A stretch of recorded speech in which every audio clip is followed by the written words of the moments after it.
When you fly, you rely on what's inside of you, don't you? Uh-huh. We fly with our spirit. Trusting your spirit, yes, yes, that's exactly what I'm talking about.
You like jazz?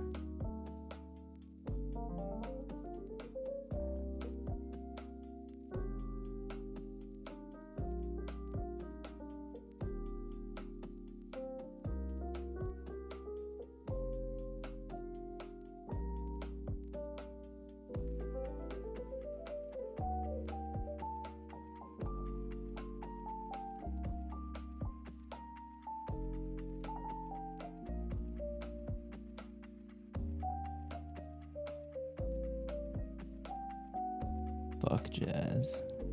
Let's get funky.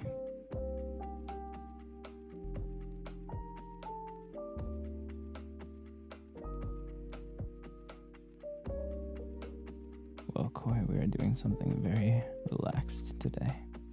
So, feel free to fall asleep to my voice.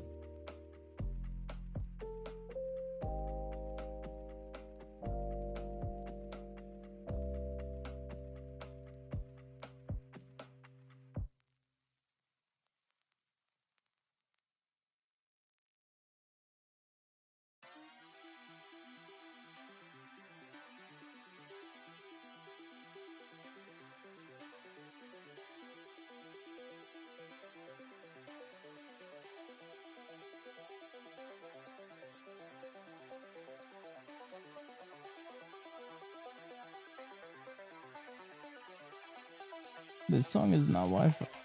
Lo-fi. Why did I just say Wi-Fi? Why is it in this playlist? What the fuck?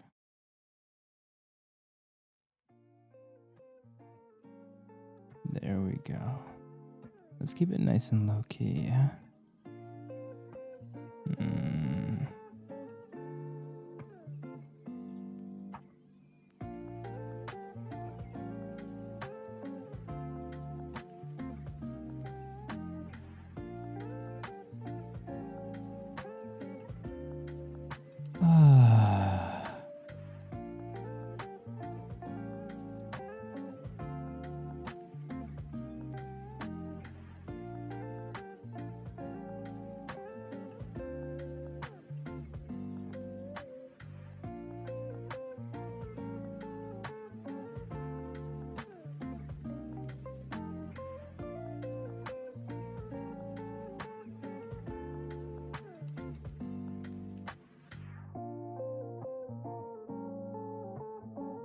I'm gonna be honest, guys.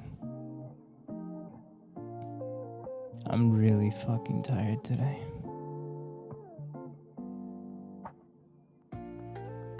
Like, I thought about not streaming, but I'm here. I'm here for you guys.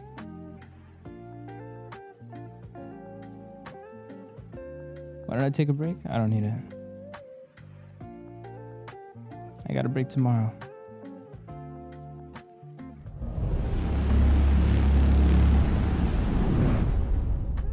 What's going on?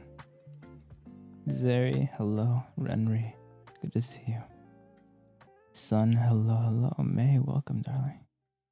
C, congrats on getting your DS. Zeri, congrats on getting first. Rainstorm, good to see you. Koi, of course, happy birthday, darling. I'm so happy for you. Mickey, it's good to see you. Good morning. Laura, what's good? Hero Bunny, welcome in.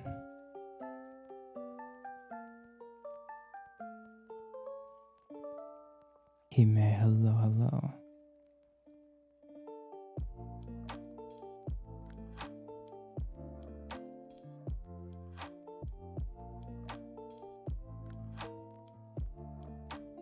Am I missing anyone?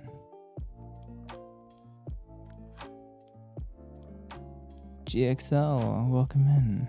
It's good to see you.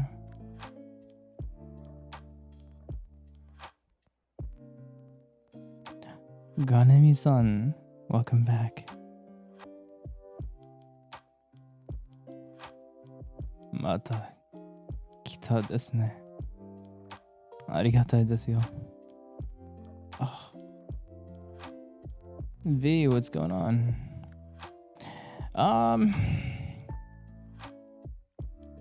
Honestly, I'm not feeling that great. I'm gonna be real with you guys. I don't know what happened. Okay, so 2 nights ago, I guess yesterday morning, I woke up and I realized my neck was a little bit sore. I think it got a little bit cold while I was sleeping. and I must have tensed up and like slept on my neck weird. I'm like, okay. But then it happened again last night, and I woke up and my neck has been hurting so much today. Like, I gotta be careful because if I move like most of my body in a weird way, my neck spasms and it just hurts so much. So I had to get through work today holding my head as still as possible. Like, taking a sip of water would trigger a spasm. Turning to look at my coworkers would trigger one. It's been rough. And it's just taken so much energy out of me. Oh no, I'm not even close to burning out as far as streaming goes, but like, as far as this neck shit, I'm over it. I'm over it. Like, I normally am somewhat animated when I talk to you guys. Like, I move my head around and shit. At least I'm realizing that now because I keep wanting to move my head around while I'm talking to you guys, and every time I do, I get reminded why I should not do that. But, you know, it is what it is. Should I get it checked? No, it'll be okay. I just slept weird. It's nothing serious. It's just pain. Like, I know it's just like in my muscle. I probably just pulled something. All a doctor would tell me is to just rest it, you know. But I got work tomorrow. But I don't stream tomorrow, so I'm probably just gonna lay in bed after work tomorrow. Just rest my head, you know. Or just crank my chair back. That's kind of what I'm doing right now. I just got my chair cranked back so I can rest my head on my like chair pillow. And just kind of take it easy, you know. Neck kisses for me. Thank you. Thank you. Thank you. Thank you guys. You're all so sweet. Yeah, I'll be okay. Don't you worry about me. I'm just letting you know where my head's at. So if today's a little bit shorter, that's why. That's all. Actually, if I have the category listed as ASMR, I should probably make the music a lot quieter, right?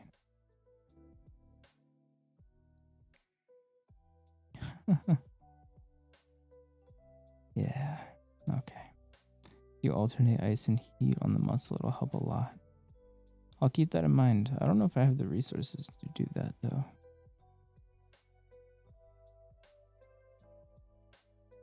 Oh, thank you, C. I appreciate it. That sounds nice, Koi. I'm glad you're relaxing. You deserve it. You worked hard today. I hope you're just gonna take it easy for your birthday. And just relax and have a nice day. Do you have any plans for it? Yeah, I'm gonna take it easy. Don't you worry. All we're doing today is reading. I was thinking about switching it up to Sekiro again, but I don't think I have the energy for it. Like, even though I want to play Sekiro, which is a good sign for this weekend, I don't think I have the energy for it today. You shouldn't have class tomorrow? Oh, man. Other than that, you might just chill or something? That sounds like a good time. I mean, I did the same thing as you when I had my birthday. I just fucking...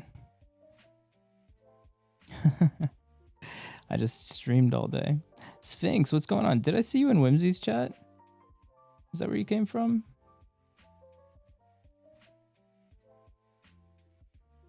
Or am I crazy? Your name sounds familiar. I feel like I just heard it today. I did? Okay, I thought so. Aw, thank you for the follow, Sphinx. Welcome to the Powerhouse. Glad to have you.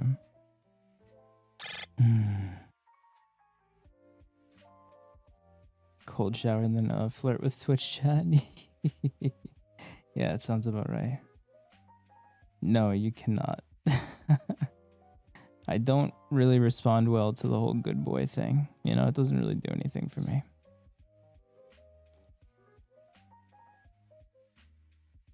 Might not be the best idea for healing, but I'm taking a sip or two of whiskey to just like relax my muscles because I feel like I've been so tense thinking about like, you know, oh, if I move my body this way or that way, it's gonna trigger another spasm, and But I feel like the more relaxed I am, the less often it'll happen. Oh, don't worry about it, May. Thank you, thank you. I hope you have a great night, okay? What a massage master. Oh my god. I would like that.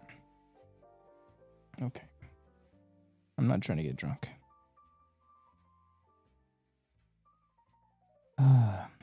So we're gonna read some stuff today. I think because it's a different time from when I normally do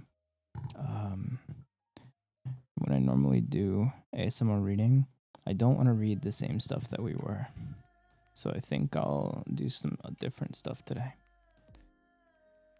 Maybe I'll take some requests from you guys. Is there anything you would want to hear me read?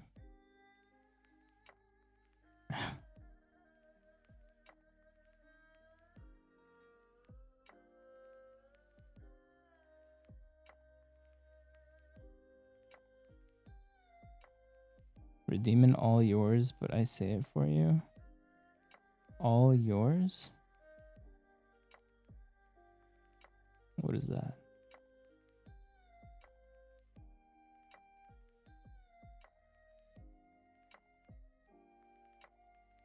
Oh, that's right. Throne of Glass was recommended to me. Have any of you guys read it? You know what it is? Oh no, Jupiter.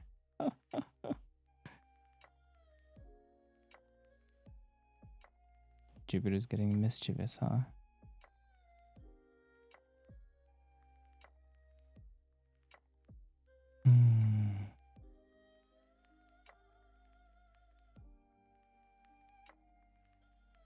Let's see. Throne of Glass.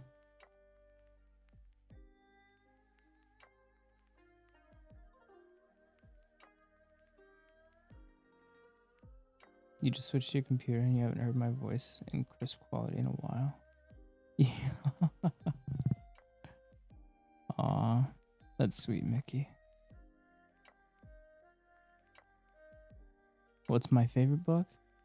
My favorite book is Name of the Wind by Patrick Rothfuss, but we've been reading it on Saturdays or Friday nights for you guys. Yeah, I'll be reading books.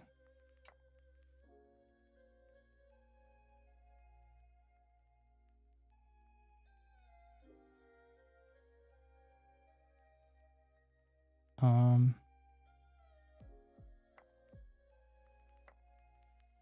of Glass.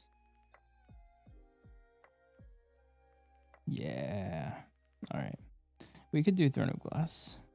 It'll be interesting reading a new book together. I've never read it before.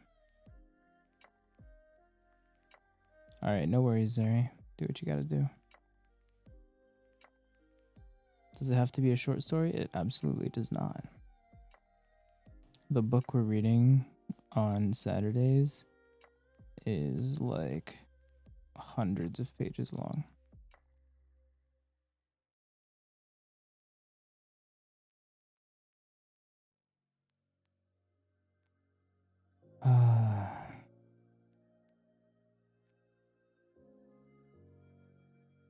Yeah, let's just start with Throne of Glass, I think. I'm gonna get this music out of here. Oh, right. I totally forgot. This is what I normally do. Sky. Yes.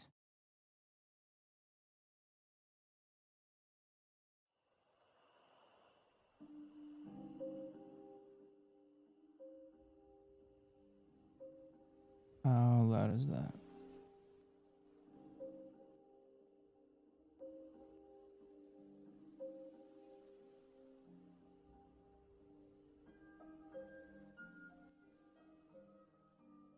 Can you guys hear this?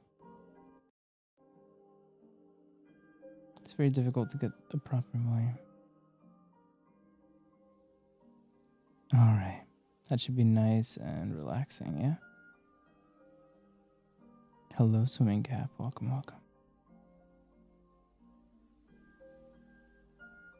Your dyslexia could never eat love these streams. Alright, yeah, let's give this book a shot.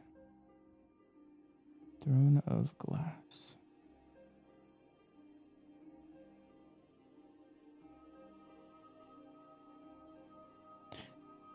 Let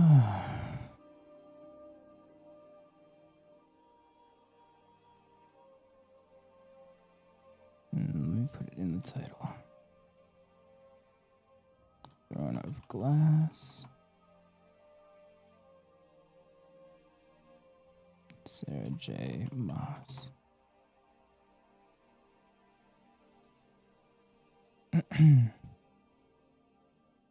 Beautiful. What? Chapter... Hello? I don't want to start on chapter 16, bro.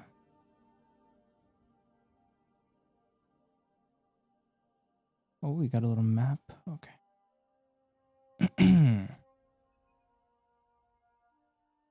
Chapter 1.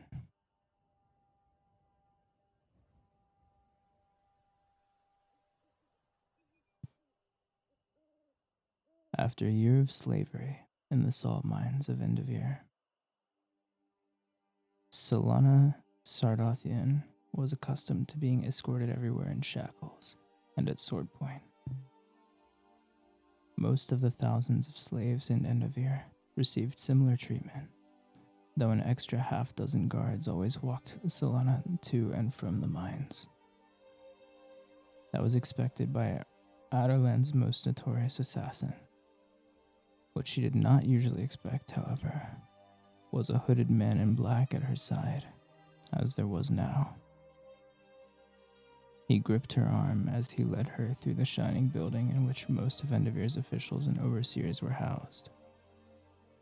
They strode down corridors, up flights of stairs, and around until she hadn't the slightest chance of finding her way out again. At least, that was her escort's intention, because she hadn't failed to notice when they went up and down the same staircase within a matter of minutes. Nor had she missed when they zigzagged between levels, even though the building was a standard grid of hallways and stairwells. Hi, Aaron. Yeah, we're reading Throne of Glass by Sarah J. Maas today. I've never read it before, but I've had it recommended to me by several people, so we're checking it out. We just got started too, so you didn't miss anything. As if she'd lose her bearings that easily. She might have been insulted if he wasn't trying so hard. They entered a particularly long hallway, silent save for their footsteps. Though the man grasping her arm was tall and fit, she could see nothing of the features concealed beneath his hood. Another tactic meant to confuse and intimidate her. The black clothes were probably a part of it too. His head shifted in her direction, and Solana flashed him a grin. He looked forward again, his iron grip tightening. It was flattering, she supposed, even if she didn't know what was happening, or why he'd been waiting for her outside the mine shaft. After a day of cleaving rock salt from the innards of the mountain, finding him standing there with 6 guards hadn't improved her mood. But her ears had pricked when he'd introduced himself to her overseer as Cowl Westfall, captain of the Royal Guard. And suddenly, the sky loomed. The mountains pushed from behind, and even the earth swelled toward her knees. She hadn't tasted fear in a while, hadn't let herself taste fear. When she awoke every morning, she repeated the same words. I will not be afraid. For a year, Those words had meant the difference between breaking and bending. They had kept her from shattering in the darkness of the mines. Not that she'd let the captain know any of that. Selena examined the gloved hand holding her arm. The dark leather almost matched the dirt on her skin. Hey, Cherry. Welcome, welcome.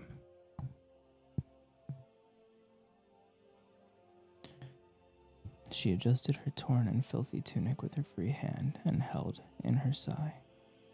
Entering the mines before sunrise and departing after dusk, she rarely glimpsed the sun.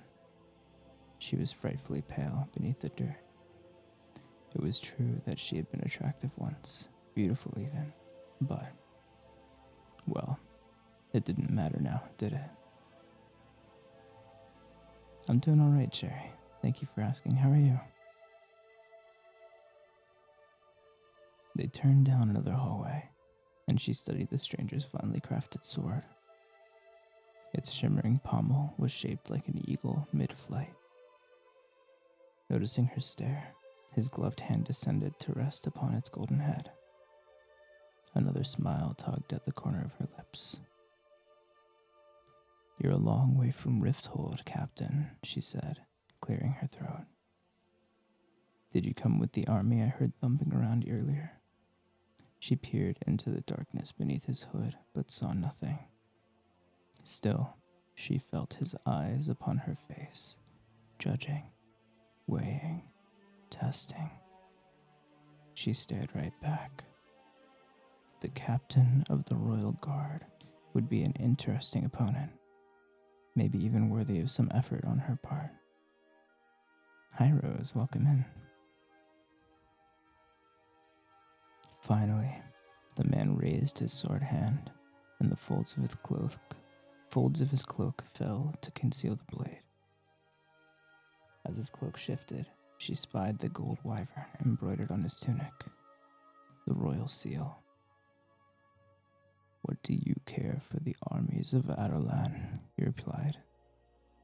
How lovely it was to hear a voice like her own, cool and articulate, even if he was a nasty brute. Nothing, she said, shrugging. He let out a low growl of annoyance. Hi, Pop, welcome in. Good morning. Oh, it'd be nice to see his blood spill across the marble. She'd lost her temper once before. Once, when her first overseer chose the wrong day to push her too hard. She still remembered the feeling of embedding the pickaxe into his gut, and the stickiness of his blood on her hands and face. She could disarm 2 of these guards in a heartbeat. Would the captain fare better than her late overseer? Contemplating the potential outcomes, she grinned at him again. Don't you look at me like that, he warned, and his hand drifted back toward his sword. Selena hid her smirk this time. They passed a series of wooden doors that she'd seen a few minutes ago. If she wanted to escape, she simply had to turn left at the next hallway and take the stairs down 3 flights. The only thing all the intended disorientation had accomplished was to familiarize her with the building. Idiots. Where are we going again? She asked sweetly, brushing a strand of her matted hair from her face. When he didn't reply, she clenched her jaw. Hi, Nene, welcome in. The halls echoed too loudly for her to attack him without alerting the whole building. She hadn't seen where he'd put the key to her irons, and the 6 guards who trailed them would be nuisances, not to mention the shackles. They entered the hallway hung with iron chandeliers. Outside, the windows lining the wall, night had fallen. Lanterns kindled so bright they offered few shadows to hide in. From the courtyard, she could hear the other slaves shuffling toward the wooden building where they slept. The moans of agony, amongst the clank of chains made a chorus as familiar as the dreary work songs they sang all day. The occasional solo of the whip added to the symphony of brutality Adarlan had created for its greatest criminals, poorest citizens, and latest conquests. Yo, Ryan, what's going on, man? What world are you in? You're in my world now.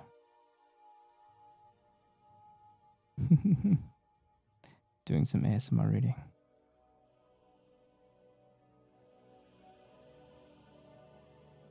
While some of the prisoners were people accused of attempting to practice magic, not that they could, given that magic had vanished from the kingdom. These days, more and more rebels arrived at Endovir. Most were from Aelway, one of the last countries still fighting Adarlan's rule.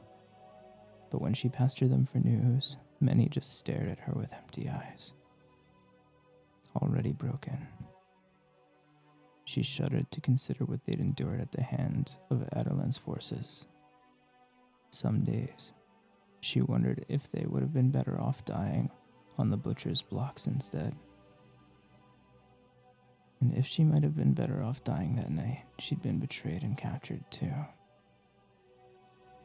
But she had other things to think about as they continued their walk. Was she finally to be hanged? Sickness coiled in her stomach. She was important enough to warrant an execution from the captain of the Royal Guard himself. But why bring her inside this building first? At last, they stopped before a set of red and gold glass doors so thick that she couldn't see through them. Captain Westfall jerked his chin at the two guards standing on either side of the doors, and they stomped their spears in greeting. The captain's grip tightened until it hurt. He yanked Selena closer, but her feet seemed made of lead, and she pulled against him. "You'd rather stay in the mines?" he asked, sounding faintly amused. Perhaps if I were told what this was all about, I wouldn't feel so inclined to resist. "You'll find out soon enough." Her palms became sweaty. Yes, she was going to die. It had come at last. The doors groaned open to reveal a throne room.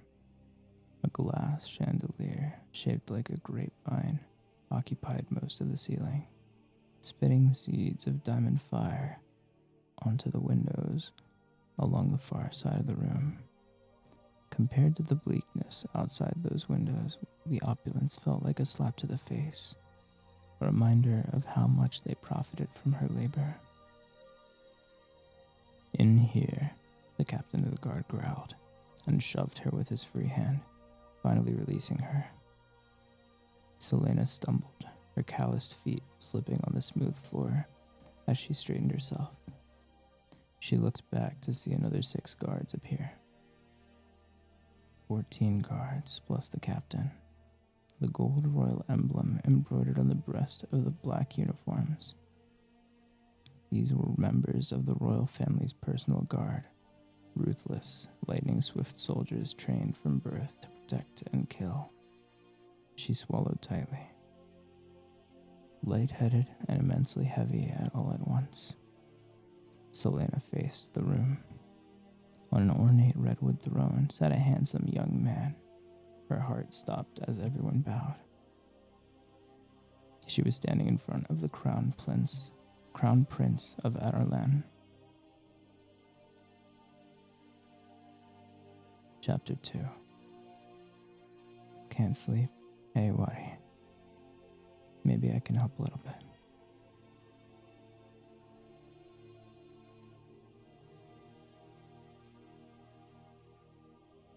"Your Highness," said the captain of the guard. He straightened from a long bow and removed his hood, revealing close-cropped chestnut hair. The hood had definitely been meant to intimidate her into submission during the walk, as if that sort of trick could work on her. Despite her irritation, she blinked at the sight of his face. He was so young. Captain Westfall was not excessively handsome, but she couldn't help finding the ruggedness of his face and the clarity of his golden brown eyes rather appealing. She cocked her head, now keenly aware of her wretched dirtiness. "This is she?" the Crown Prince of Adolan asked, and Selena's head whipped around as the captain nodded. Both of them stared at her, waiting for her to bow. When she remained upright, Cal shifted on his feet, and the prince glanced at his captain before lifting his chin a bit higher. Bow to him indeed. If she were bound for the gallows, she would most certainly not spend the last moments of her life in groveling submission. Thundering steps issued from behind her, and someone grabbed her by the neck. Selena only glimpsed crimson cheeks and a sandy mustache before being thrown to the icy marble floor. Pain slammed through her face, light splintering her vision. Her arms ached as her bound hands kept her joints from properly aligning. Though she tried to stop them, tears of pain welled. "That is the proper way to greet your future king," a red-faced man snapped at Selena. The assassin hissed, baring her teeth as she twisted her head to look at the kneeling bastard. He was almost as large as her overseer, clothed in red and oranges that matched his thinning hair. His obsidian eyes glittered as his grip tightened on her neck. If she could move her right arm just a few inches, she could throw him off balance and grab his sword. The shackles dug into her stomach, and fizzing, boiling rage turned her face scarlet. After a too long moment, the Crown Prince spoke. "I don't quite comprehend why you'd force someone to bow when the purpose of the gesture is to display allegiance and respect." His words were coated with glorious boredom.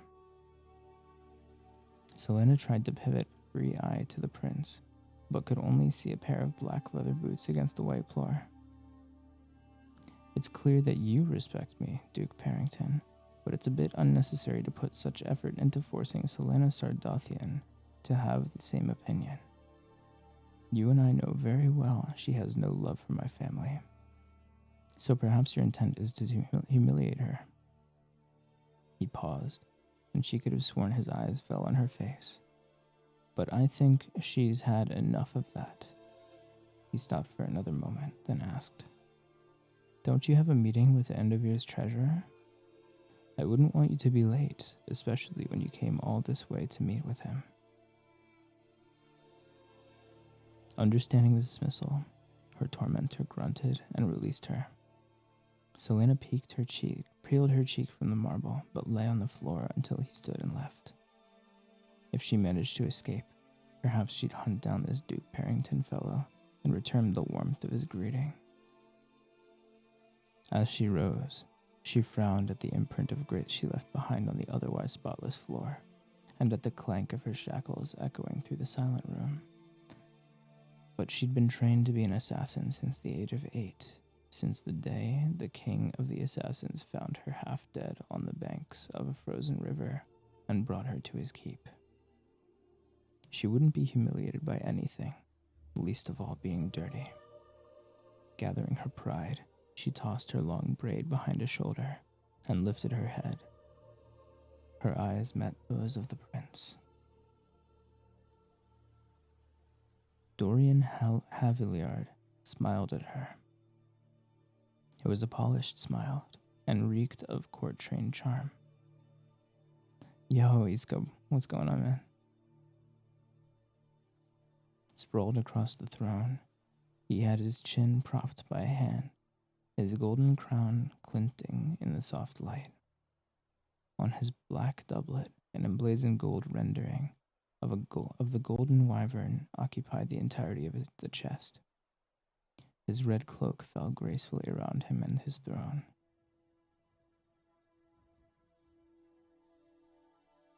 "Oh, are you two watching me together? That's so cute, man." Hehehe.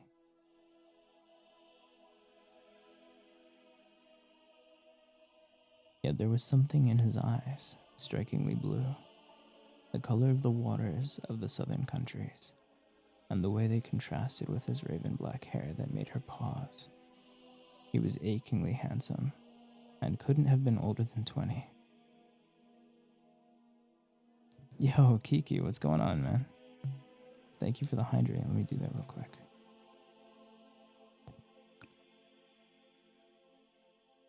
She's bullying you? And what, are you just gonna take that, man?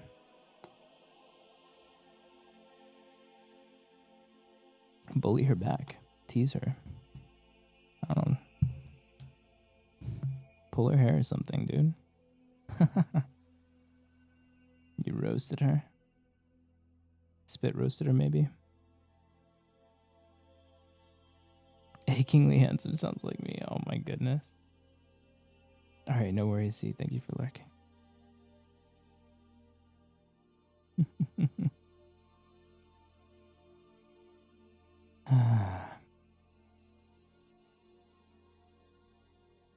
Princes are not supposed to be handsome. They're sniveling, stupid, repulsive creatures. This one. This. How unfair of him to be royal and beautiful. She shifted on her feet as he frowned, surveying her in turn. I thought I asked you to clean her, she said to Captain Westfall, who stepped forward. She'd forgotten there was anyone else in the room. She looked at her rags and stained skin, and she couldn't suppress the twinge of shame. What a miserable state for a girl of former beauty. At a passing glance, one might think her eyes blue or gray, perhaps even green, depending on the color of her clothing. Up close, though, these warring hues were offset by the brilliant ring of gold around her pupils. But it was her golden hair that caught the attention of most, hair that still maintained a glimmer of its glory. In short, Selena Sardothian was blessed with a handful of attractive features that compensated for the majority of average ones, and by early adolescence, she discovered that with the help of cosmetics, these average features could easily match the extraordinary assets. But now, standing before Dorian Haviliard as little more than a gutter rat, her face warmed as Captain Westfall spoke. I didn't want to keep you waiting. The Crown Prince shook his head when Cal reached for her. Don't bother with the bath just yet. I can see her potential. The prince straightened, keeping his attention on Selena. I don't believe that we've ever had the pleasure of an introduction, but, as you probably know, I'm Dorian Haviliard, Crown Prince of Adolan. Perhaps now, Crown Prince of most of Aurelia. She ignored the surge and crash of bitter emotions that awoke with that name. And you're Selena Sardothian, Adolan's greatest assassin, perhaps the greatest assassin in all of Aurelia. He studied her tense body before he raised his dark, well-groomed brows. You seem a little young. He rested his elbows on his thighs. I've heard some rather fascinating stories about you. How do you find end of year after living in such excess in Rifthold? Arrogant ass. I couldn't be happier, she crooned, as her jagged nails cut into her palms. After a year, you seem to be more or less alive. I wonder how that's possible when the average life expectancy in these mines is a month. Quite a mystery, I'm sure. She batted her eyelashes and readjusted her shackles as if they were lace gloves. The Crown Prince turned to his captain. She has somewhat of a tongue, doesn't she? And she doesn't sound like a member of the rabble. I should hope not, Selena interjected. Your Highness, Cal Westfall snapped at her. What? Selena asked. You will address him as Your Highness. Selena gave him a mocking smile, and then returned her attention to the prince. Dorian Haviliard, to her surprise, laughed. You do know that you're now a slave, don't you? Has your sentence taught you nothing? Had her arms been unshackled, she would have crossed them. I don't see how working in a mine can teach anything beyond how to use a pickaxe. And you never tried to escape? A slow, wicked smile spread across her lips. Once. The prince's brow rose, and he turned to Captain Westfall. I wasn't told that. Selena glanced over her shoulder at Cal, who gave his prince an apologetic look. The chief overseer informed me this afternoon that there was one incident. 3 months. 4 months, she interrupted. 4 months, Cal said. After Sardothian arrived, she attempted to flee. She waited for the rest of the story, but he was clearly finished. That's not even the best part. There's a best part, the Crown Prince said, face caught between a wink and a smile. Cal glared at her before speaking. There's no hope of escaping from Enderveer. Your father made sure that each of Enderveer's sentries could shoot a squirrel from 200 paces away. To attempt to flee is suicide. But you're alive, the prince said to her. Selena's smile faded as the memory struck her. Yes. What happened? Dorian asked. Her eyes turned cold and hard. I snapped. That's all you have to offer as an explanation for what you did? Captain Westfall demanded. She killed her overseer and 23 sentries before they caught her. She was a finger's tip from the wall before the guards knocked her unconscious. So? Dorian said. Selena seethed. So? Do you know how far the wall is from the mines? He gave her a blank look. She closed her eyes and sighed dramatically. From my shaft, it was 363 feet. I had someone measure. So? Dorian repeated. Captain Westfall, how far do slaves make it from the mines when they try to escape? 3 feet, he muttered. Enderveer sentries usually shoot a man down before he's moved 3 feet. The Crown Prince's silence was not her desired effect. You knew it was suicide, he said at last, the amusement gone. Perhaps it had been a bad idea for her to bring up the wall. Yes, she said. But they didn't kill you. Your father ordered that I was to be kept alive for as long as possible, to endure the misery that Enderveer gives in abundance. A chill that had nothing to do with the temperature went through her. I never intended to escape. The pity in his eyes made her want to hit him. Do you bear many scars? Asked the prince. She shrugged, and he smiled, forcing the mood to lift as he stepped from the dais. Turn around and let me feel your back. Selena frowned, but obeyed as he walked to her, Cal stepping closer. I can't make them out clearly through all this dirt, the prince said, inspecting what skin showed through the scraps of her shirt. She scowled, and scowled even more when he said, and what a terrible stench, too. Hello, Trickster, welcome in. Good to see you. When one doesn't have access to a bath and perfume, I suppose one cannot smell as finely as you, your highness. The Crown Prince clicked his tongue and circled her slowly. Cal and all the guards watched them with hands on their swords. As they should. In less than a second, she could get her arms over the prince's head and have her shackles crushing his windpipe. It might be worth it just to see the expression on Cal's face. But the prince went on, oblivious to how dangerously close he stood to her. Perhaps she should be insulted. From what I can see, he said, there are 3 large scars and perhaps some smaller ones. Not as awful as I expected, but, well, the dresses can cover it, I suppose. Dresses? He was standing so near that she could see the fine thread detail on his jacket and smelled not perfume, but horses and iron. Dorian grinned. What remarkable eyes you have, and how angry you are. Coming within strangling distance of the Crown Prince of Adolan, son of the man who sentenced her to a slow, miserable death, her self-control balanced on a fragile edge, dancing along a cliff.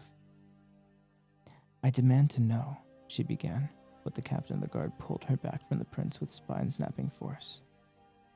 I wasn't going to kill him, you buffoon. Watch your mouth before I throw you back in the mines, the brown-eyed captain said. Oh, I don't think you'd do that.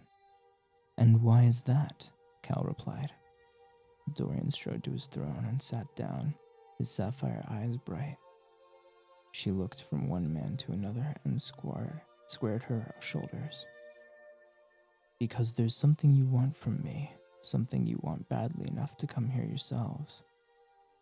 I'm not an idiot, though I was foolish enough to be captured, and I can see that this is some sort of secret business. Why else would you leave the capital and venture this far? You've been testing me all this time to see if I'm physically and mentally sound. Well, I know that I am still sane, and that I'm not broken, despite what the incident at the wall might suggest. So I demand to be told why you're here, and what services you wish of me, if I'm not destined for the gallows. The men exchanged glances. Dorian steepled his fingers. I have a proposition for you. Her chest tightened. Never, not in her most fanciful dreams, had she imagined that the opportunity to speak with Dorian Haviliard would arise. She could kill him so easily, tear that grin from his face. She could destroy the king as he had destroyed her. But perhaps his proposition could lead to escape. If she got beyond the wall, she could make it. Run, and disappear into the mountains and live in solitude in the dark green of the wild, with a pine needle carpet and a blanket of stars overhead. She could do it. She just needed to clear the wall. She had come so close before. I'm listening, was all she said.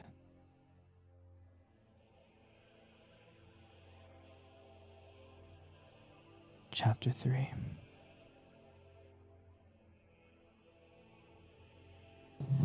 Oh, sorry, let me get comfy. The prince's eyes shone with amusement at her brashness, but lingered a bit too long on her body. Selena could have raked her nails down his face for staring at her like that, yet the fact that he'd even bothered to look when she was in such a filthy state. A slow smile spread across her face. Hello, dearling. How are you, darling? The prince crossed his long legs. Leave us, he ordered the guards. Cal, stay where you are. Selena stepped closer as the guards shuffled out, shutting the door. Foolish move. But Cal's face remained unreadable. He couldn't honestly believe he'd contain her if she tried to escape. She straightened her spine. What were they planning that would make them so irresponsible? The prince chuckled. Don't you think it's risky to be so bold with me when your freedom is on the line? Of all the things he could have said, that was what she had least expected. My freedom? At the sound of the word, she saw a land of pine and snow, of sun-bleached cliffs and white-capped seas. A land where light was swallowed in the velvety green of bumps and hollows. A land that she had forgotten. Yes, your freedom. So, I highly suggest, Miss Sardothian, that you get your arrogance in check before you end up back in the mines. The prince uncrossed his legs. Though perhaps your attitude will be useful. I'm not going to pretend that my father's empire was built on trust and understanding, but you already know that. Her fingers curled as she waited for him to continue. His eyes met hers, probing, intent. My father has gotten it into his head that he needs a champion. It took a delicious moment for her to understand. Selena tipped back her head and laughed. Kira, hello, darling. Thank you for the hydrate.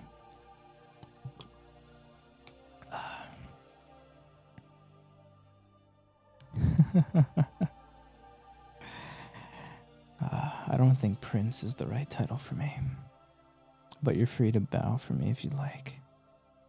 Get on your knees. I would like to see that. Selena tipped back her head and laughed. Your father wants me to be his champion? What? Don't tell me that he's managed to eliminate every noble soul out there. Surely there's one chivalrous knight, one lord of steadfast heart and courage. Mind your mouth, Cal warned her from beside her. Your pleasure? I appreciate you, Kira. You don't bow for anyone? Well, let's not call it bowing. Let's just call it you getting on your knees for me.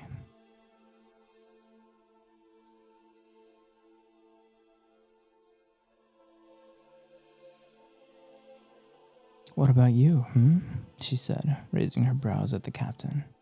Oh, it was too funny. Her, the king's champion. Our beloved king finds you lacking?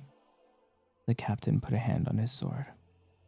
If you'd be quiet, you'd hear the rest of what his highness has to tell you. She faced the prince. Well?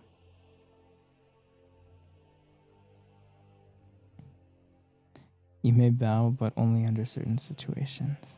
I could give you good incentive if you need it. Dorian leaned back in his throne. My father needs someone to aid the Empire, someone to help him maneuver around difficult people. You mean he needs a lackey for his dirty work? If you want to put it that bluntly, then yes, the prince said. His champion would keep his opponents quiet. As quiet as the grave, she said sweetly. A smile tugged on Dorian's lips, but he kept his face straight. Yes. To work for the king of Adarlan as his loyal servant. She raised her chin. To kill for him. To kill for him. To be a fang in the mouth of the beast that had already consumed half of Aurelia. Enjoy dinner, hero. And if I accept, then after 6 years, he'll grant you your freedom. 6 years? But the word freedom echoed through her once more. If you decline, Dorian said, anticipating her next question, you'll remain in Endovier. His sapphire eyes became hard, and she swallowed. And die here was what he didn't need to add. 6 years as the king's crooked dagger, or a lifetime in Endovier.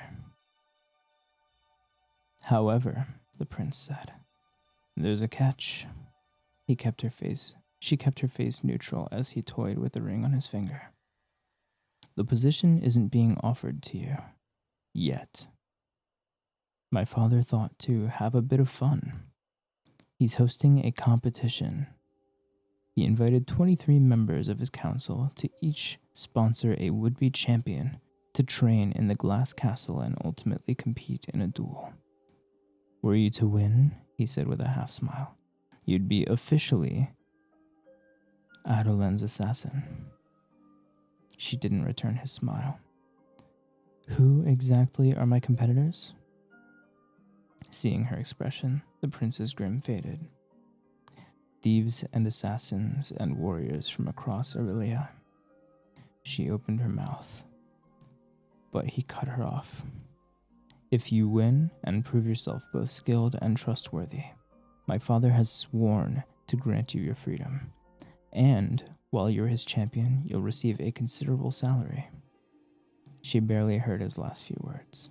A competition against some nobody men from the gods knew where. And assassins? What other assassins? She demanded. None that I've heard of. None as famous as you. And that reminds me, you won't be competing as Selena Sardothian. What? You'll compete under an alias. I don't suppose you've heard about what happened after your trial. News is rather hard to come by when you're slaving in a mine. Dorian chuckled, shaking his head. No one knows that Selena Sardothian is just a young woman. They all thought you were far older. What? She asked again, her face flushing. How is that possible?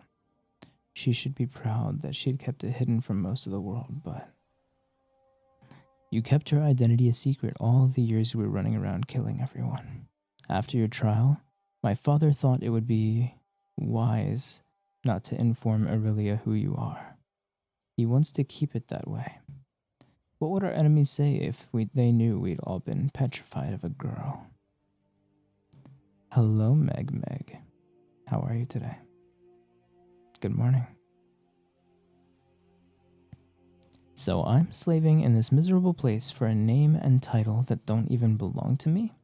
Who does everyone think Adolin's assassin really is? I don't know, nor do I entirely care. But I do know that you were the best, and that people still whisper when they mention your name. He fixed her with a stare. If you're willing to fight for me, to be my champion during the months the competition will go on, I'll see to it that my father frees you after 5 years. Welcome back, Laura. You had breakfast? What'd you eat? And why wasn't it me? Though he tried to conceal it, she could see the tension in his body. He wanted her to say yes, needed her to say yes so badly he was willing to bargain with her. Her eyes began glittering. What do you mean, we're the best? You've been an Enderveer for a year. Who knows what you're still capable of?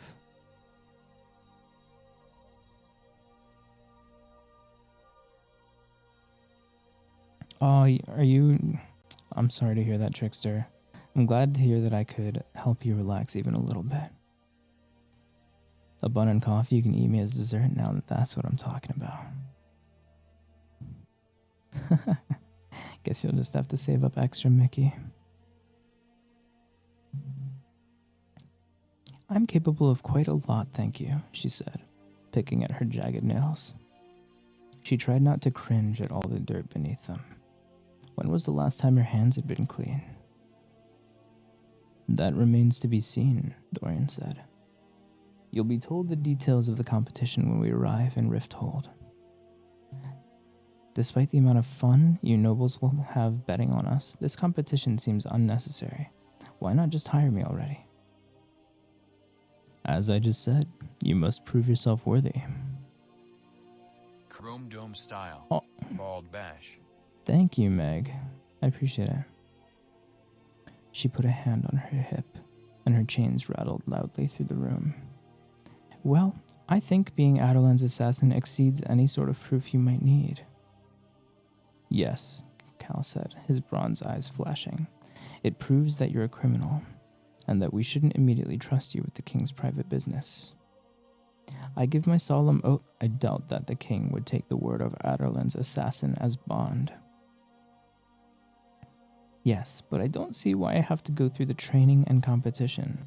I mean, I'm bound to be a bit out of shape, but what else do you expect when I have to make do with rocks and pickaxes in this place?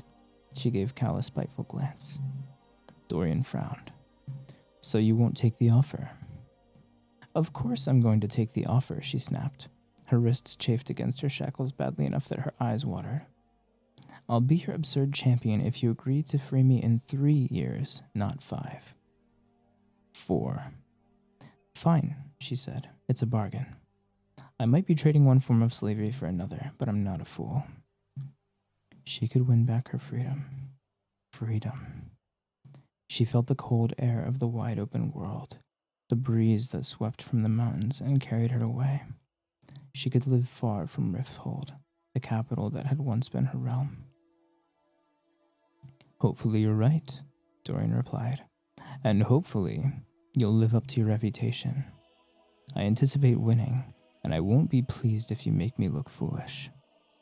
And what if I lose? The gleam vanished from his eyes as he said, You'll be sent back here to serve out the remainder of your sentence. Selena's lovely visions exploded like dust from a slammed book. Then I might as well leap from the window. A year in this place has worn me through. Imagine what will happen if I return. I'd be dead by my second year. She tossed her head. Your offer seems fair enough. Fair enough indeed, Dorian said, and waved a hand at Cal. Take her to her rooms and clean her up. He fixed her with a stare. We depart for Rifthold in the morning.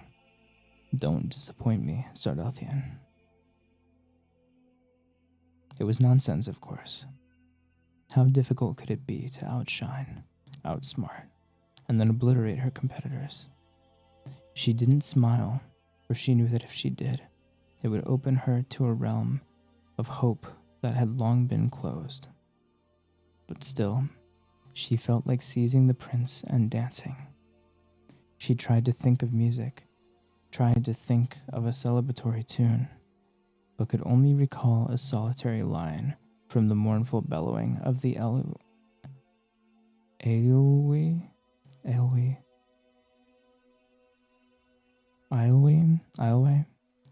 Sorry, this is really fucking tough to say. This is how it's spelled. How do you fucking say that? Ioway. Work songs, deep and slow like honey poured from a jar. And go home at last. She didn't notice when Captain Westfall led her away, nor did she notice when they walked down hall after hall. Yes, she would go. To Rifthold, to anywhere, even through the gates of the Word, and into hell itself, if it meant freedom. After all, you aren't Adolin's assassin for nothing.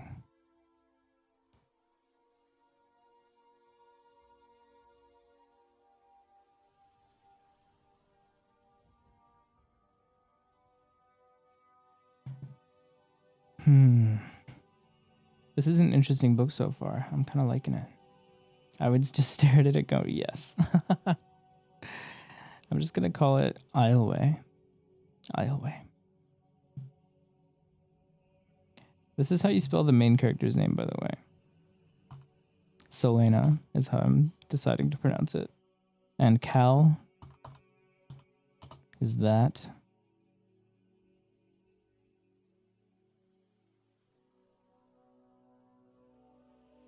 Cal is the captain of the guard. Kind of want to keep going. I'm liking this book.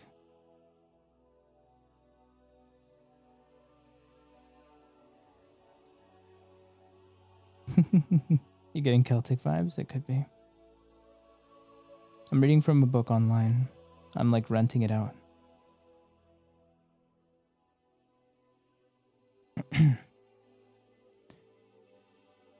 Alright, let me take a sip and then we'll keep going.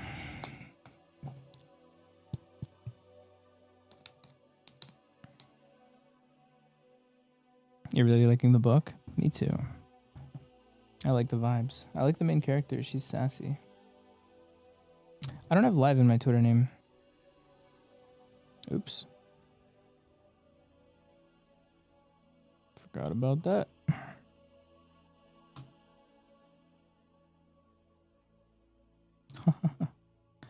Maybe.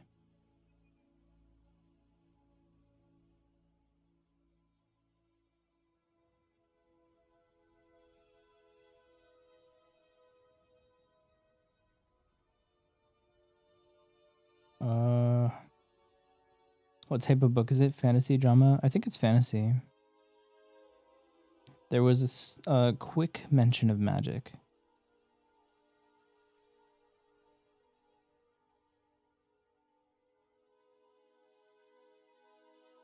All right.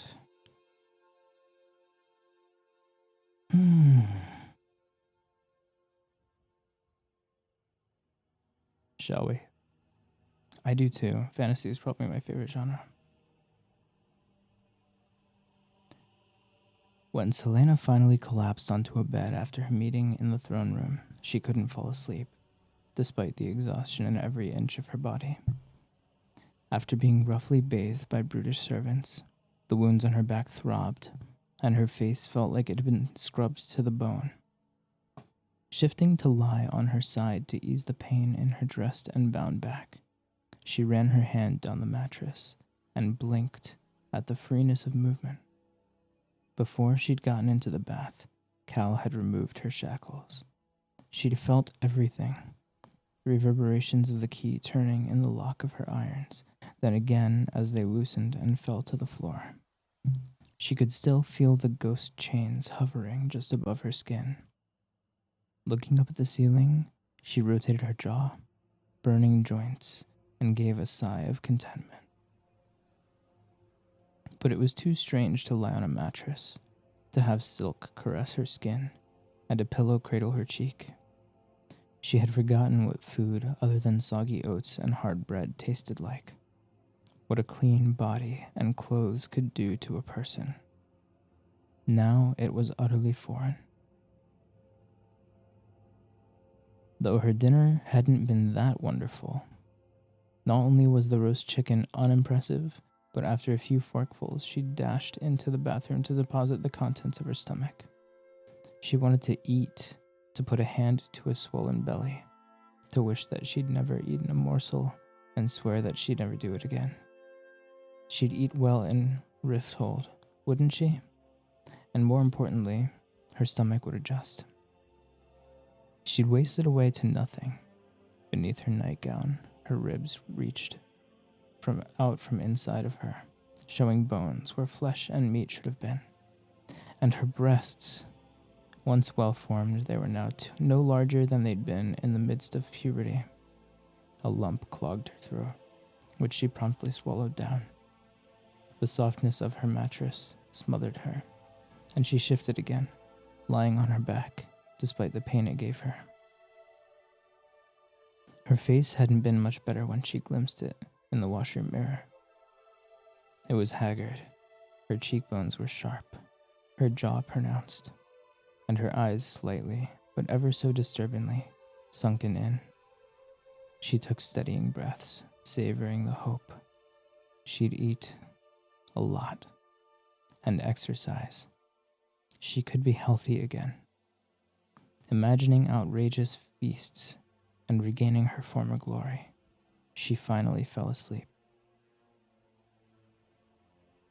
When Cal came to fetch her the next morning, he found her sleeping on the floor, wrapped in a blanket. "Sardothian," he said. She made a mumbling noise, burying her face farther into the pillow. "Why are you sleeping on the ground?" She opened an eye. Of course, he didn't mention how different she looked now that she was clean. She didn't bother concealing herself with the blanket as she stood. The yards of fabric they called a nightgown covered her enough. The bed was uncomfortable, she said simply, but quickly forgot the captain as she beheld the sunlight. Pure, fresh, warm sunlight. Sunlight that she could bask in day after day if she got her freedom. Sunlight to drown out the endless dark of the mines. It leaked in through the heavy drapes, smearing itself across the room in thick lines. Gingerly, Selena stretched out a hand. Her hand was pale, almost skeletal, but there was something about it, something beyond the bruises and cuts and scars that seemed beautiful and new in the morning light. She ran to the window and nearly ripped the curtains from their hangings as she opened them to the gray mountains and bleakness of Endovier. The guards positioned beneath the window didn't glance upward, and she gaped at the bluish-gray sky, at the clouds slipping on their shoes and shuffling toward the horizon. "I will not be afraid." For the first time in a while, the words felt true. Her lips peeled into a smile. The captain raised an eyebrow, but said nothing. She was cheerful, jubilant really, and her mood improved when the servants coiled her braided hair onto the back of her head and dressed her in a surprisingly fine riding habit that concealed her miserably thin form. She loved clothes, loved the feeling of silk, of velvet, of satin, of suede, and chiffon, and was fascinated by the grace of seams the intricate perfection of an embossed surface. And when she won this ridiculous competition, when she was free, she could buy all the clothes she wanted. She laughed when Kale, irked at how Selena stood in front of the mirror for 5 minutes, admiring herself, half dragged her out of the room. The budding sky made her want to dance and dip down and skip down the halls before they entered the main yard. However, she faltered as she beheld the mounds of bone-colored rock at the far end of the compound and the small figures going in and out of the many mouth-like holes cut into the mountain. Work had already begun for the day, work that would continue without her when she left them all to this miserable fate. Her stomach clenching, Selena averted her eyes from the prisoners, keeping up with the captain as they headed down to a caravan of horses near the towering wall. Yapping filled the air, and 3 black dogs sprinted from the center of the caravan to greet them. They were each slick as arrows, undoubtedly from the Crown Prince's kennels. She knelt on one knee, her bound wounds protesting as she cupped their heads and stroked their smooth hair. They licked her fingers and face, their tails slashing the ground like whips. A pair of ebony boots stopped before her, and the dogs immediately calmed and sat. Selena lifted her gaze to find the sapphire eyes of the Crown Prince of Adolan studying her face. He smiled slightly. "How unusual for them to notice you," he said, scratching one of the dogs behind the ears. "Did you give them food?" She shook her head as the captain stepped behind her, so close that his knees grazed the folds of her forest green velvet cape. It would take all of 2 movements to disarm him. "Are you fond of dogs?" asked the prince. She nodded. Why was it already so hot? "Am I going to be blessed with the pleasure of hearing your voice, or have you resolved to be silent for the duration of our journey?" "I'm afraid your questions didn't merit a verbal response." Dorian bowed low.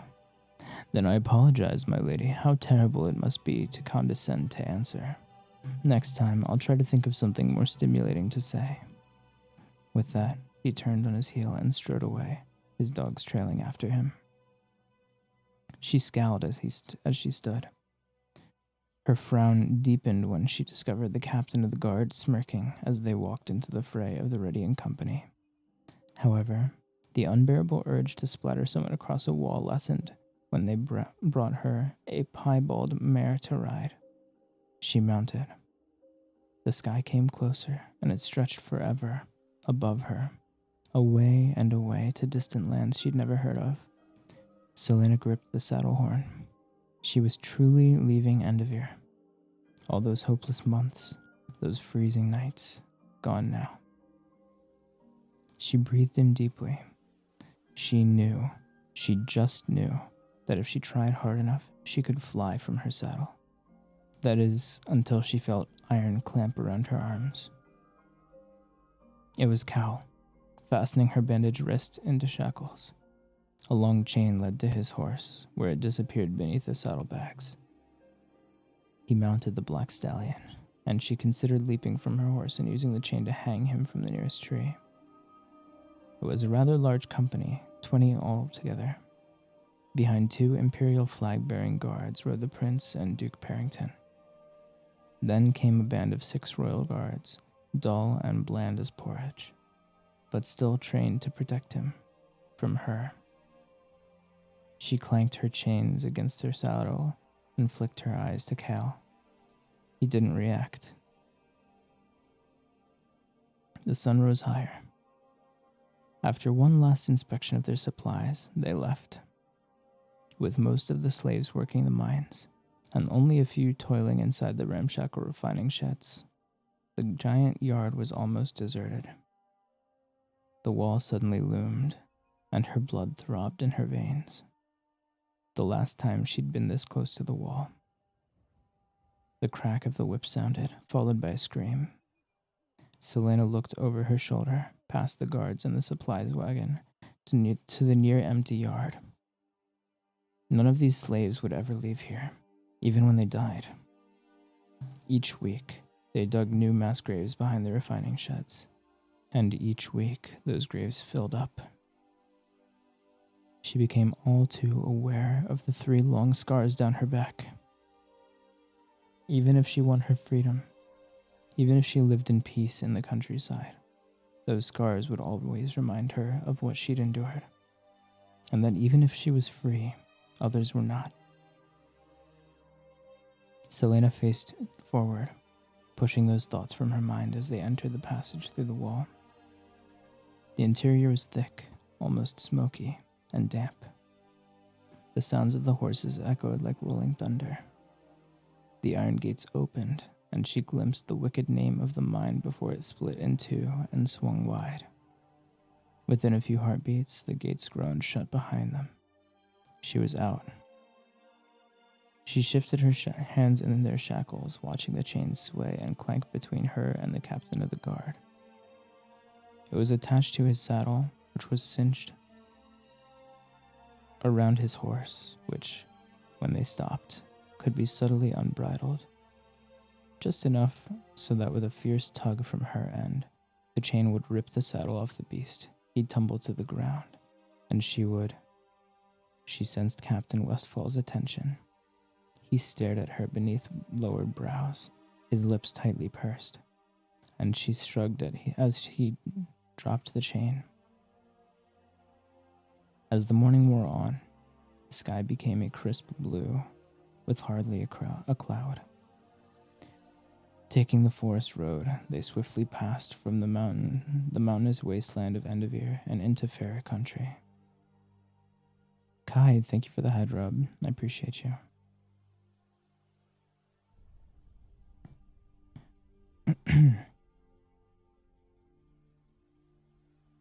By mid-morning, they were within Oakwald Forest, the wood that surrounded Endivere, and served as a continental divide between the civilized countries of the east and the uncharted lands of the west. Legends were still told of the strange and deadly people who dwelt there, the cruel and bloodthirsty descendants of the fallen witch kingdom. Selena had once met a young woman from that cursed land, and though she'd turned out to be both cruel and bloodthirsty, she was still just a human, and had still bled like one. After hours of silence, Selena turned to Cal. Rumor has it that once the king is finished with his war against Gwendolyn, he'll begin colonizing the West. She said it casually, but hoped he'd confirm or deny. The more she knew of the king's current position and maneuverings, the better. The captain surveyed her up and down, frowned, and then looked away. I agree, she said, sighing loudly. The fate of those empty wide plains and those miserable mountain regions seemed dull to me as well. His jaw tightened as he clamped his teeth. Do you intend to ignore me forever? Captain Westfall's brow rose. I didn't know I was ignoring you. She pursed her lips, checking her irritation. She wouldn't give him the satisfaction. How old are you? 22. So young. She batted her eyelashes, watching him for some kind of response. It only took a few years to climb the ranks? He nodded. And how old are you? 18. But he said nothing. I know, she continued. It is impressive that I accomplished so much at such an early age. Crime isn't an accomplishment, Sardothian. Yes, but becoming the world's most famous assassin is. He didn't respond. You might ask me how I did it. Did what? He said tightly. Became so talented and famous so quickly? I don't want to hear about it. Those weren't the words she wanted to hear. You're not very kind, she said through her teeth. If she were going to get under his skin, she'd have to push a lot harder. You're a criminal. I'm captain of the Royal Guard. I'm not obligated to bestow any kindness or conversation upon you. Be grateful we don't keep you locked up in the wagon. Yes, well, I'd wager that you're rather unpleasant to talk to even when you're bestowing kindness upon others. When he failed to respond again, Selena couldn't help but feel a bit foolish. A few minutes passed. Are you and the Crown Prince close friends? My personal life is none of your concern. She clicked her tongue. How well-born are you? Well enough. His chin lifted almost imperceptibly higher. Duke? No. Lord? He didn't reply, and she smiled slowly. Lord Cal Westfall. She fanned herself with a hand. How the court ladies must fawn over you. Yo, thank you for the head rub, Lord Anus. I appreciate you. Good luck to you. Don't call me that. I'm not given the title of Lord, he said quietly. You have an older brother? No. Then why don't you bear the title? Again, no response. She knew she should stop prying, but she couldn't help it. A scandal? A deprived birthright? In what sort of messy intrigue are you involved? His lips squeezed together so tightly they turned white. She leaned toward him. Do you find that? Shall I gag you, or are you capable of being silent without my assistance? He stared ahead at the Crown Prince, his face blank again. She tried not to laugh when he grimaced as she began speaking again. Are you married? No. She picked at her nails. I'm not married either. His nostrils flared. How old were you when you became How old were you when you became captain of the guard? He gripped the reins of his horse. 20. The party halted in a clearing, and the soldiers dismounted. She faced Cal, who swung a leg over his horse. Why have we stopped? Cal unhooked the chain from his saddle and gave it a firm yank, motioning for her to dismount. Lunch, he said.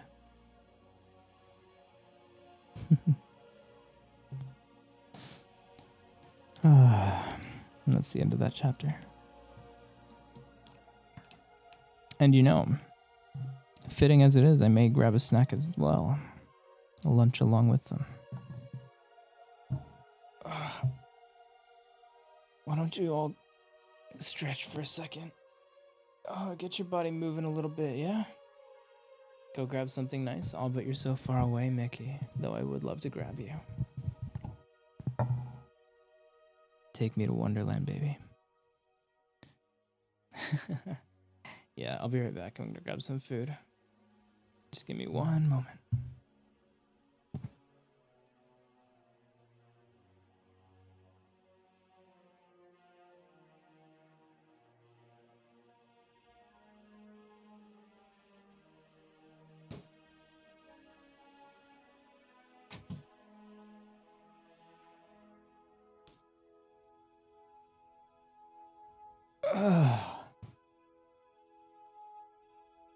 Fucking cute. Yeah, you are. This has been such a pleasant time. I'm glad you guys are having a fun time. I am as well.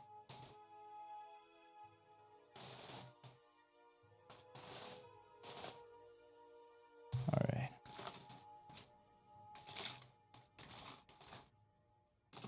Got some leftover naan. Hello, cat. How are you today?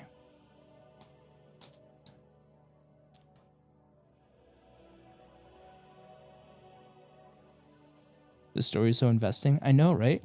It gives you like incentive to keep going from early on. It's like interesting from the start.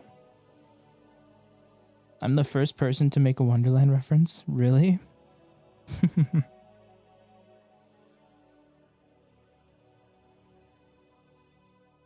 I can give you quite a bit of firsts, Mickey.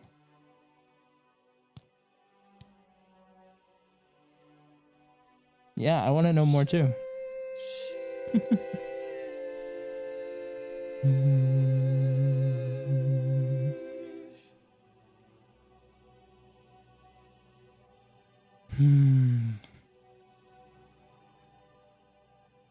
Now you're curious, I'm sure you are. You're gonna have to stay curious for now.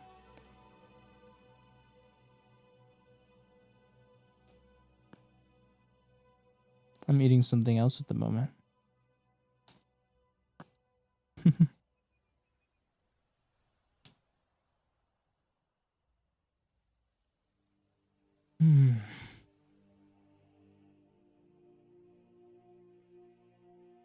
How many pages are in this book?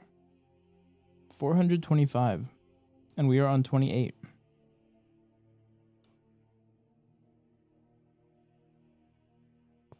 Does UDS get to steal food? No, you got something else to snack on.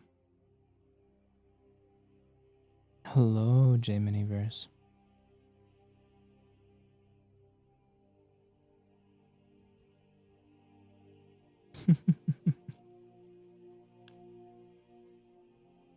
Y'all are too cute.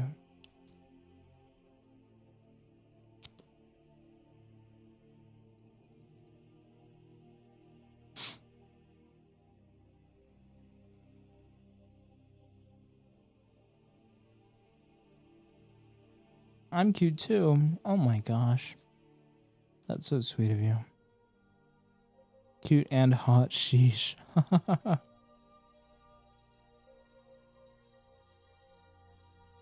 Oh shucks, you really think so?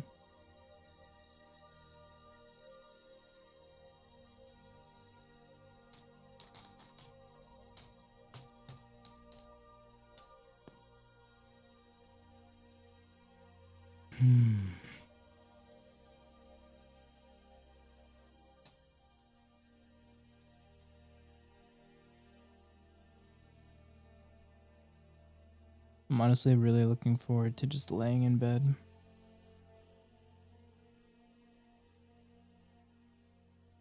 Handsome angel. Nah, you were right the first time, Trickster.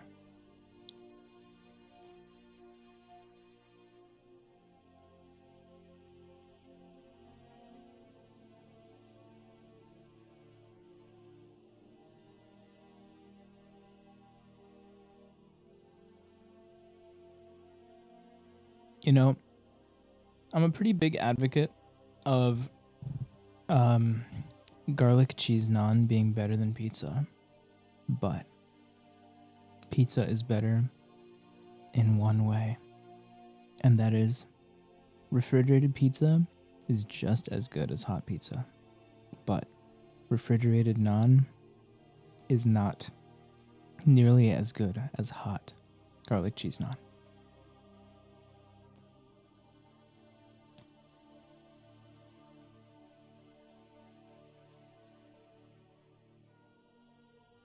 Have I ever thought about doing a Twitter space?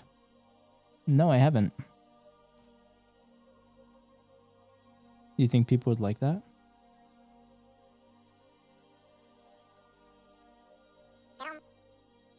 Oh.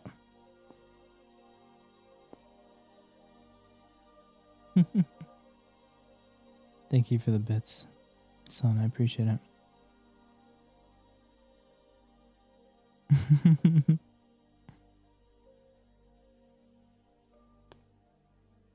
Son, can you be a little less adorable today?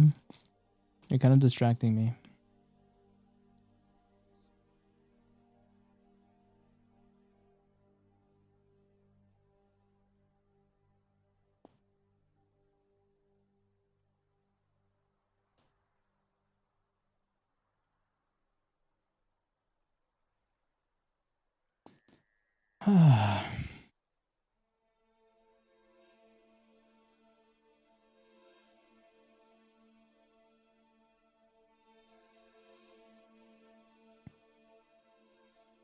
I apologize for being a little lower energy today. But can't really be helped. I'd rather stream and just be relaxed than cancel stream, you know? Kai, you do realize you just spent 1,600 points for me to drink water, right?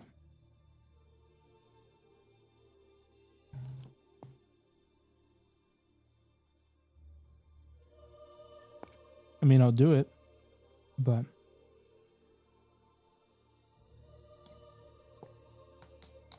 did you know before you pressed the button, or are you just now realizing how much you spent?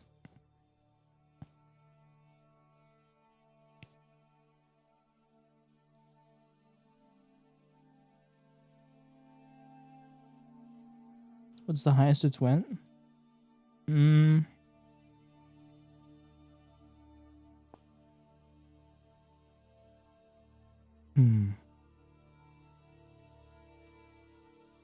I think. Let me check how I have it set up.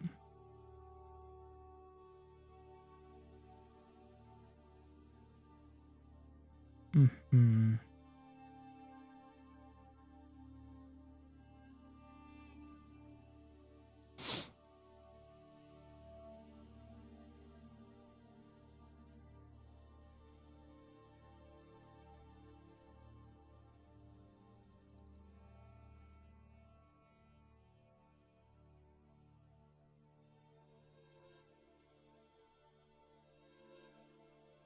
I think it's gotten to like 50K before. 51,200. But I can't quite remember.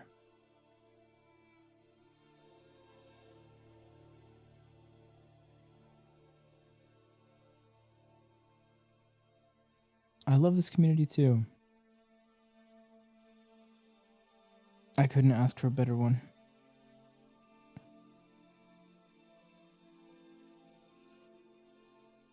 You would spend that to hydrate me? Oh. You guys are so damn cute. I appreciate you.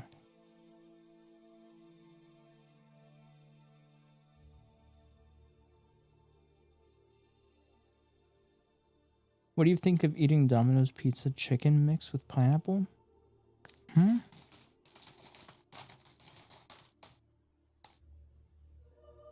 Domino's pizza chicken mix with pineapple? What is chicken mix? Pee on the dog, May. Assert your dominance. Remind that dog who owns who.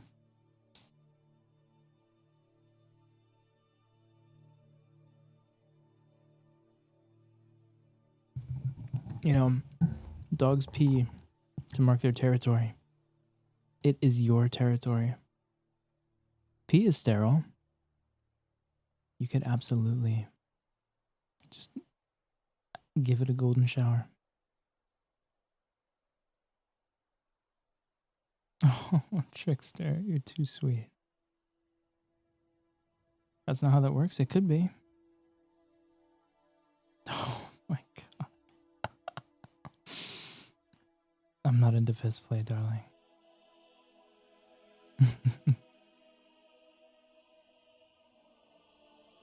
Very sweet of you, though.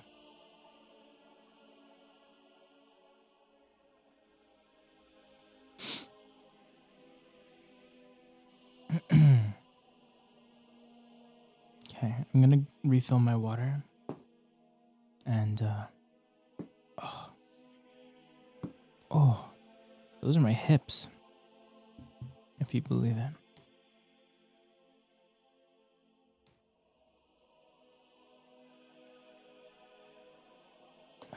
All right, I'm gonna refill my water. I'll be right back. And then we'll get back into the story, okay? They were loud. It felt really good, though.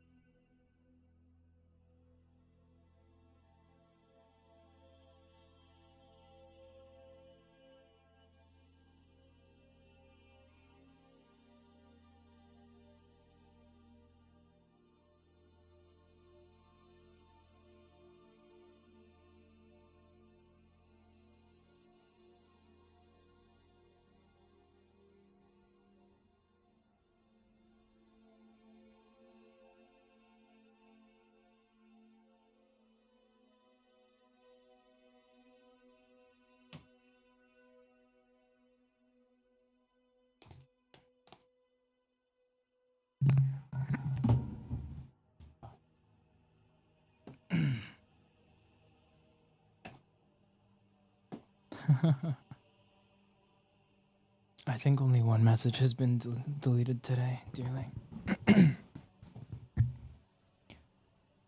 Oh, God.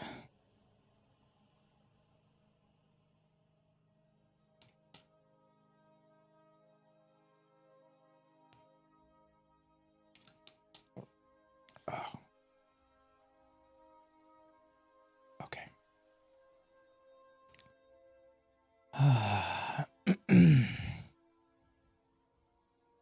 I'm just laying back, reclining in my chair.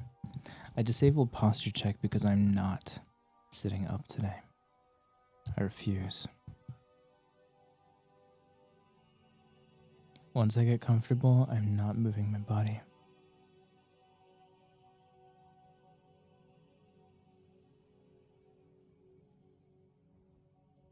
Yeah, no, chat hasn't been crazy down bad today.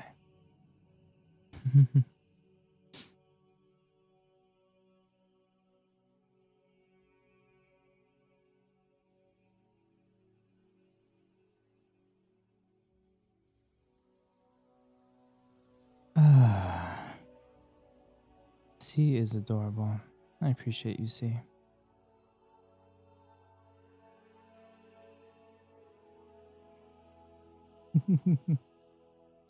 That's okay.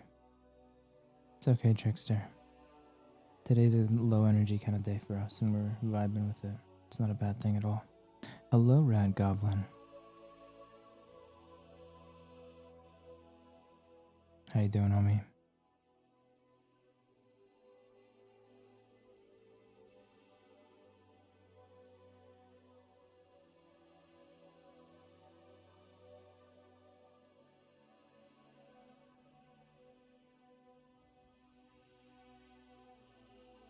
Alright, you guys want to keep going with this book?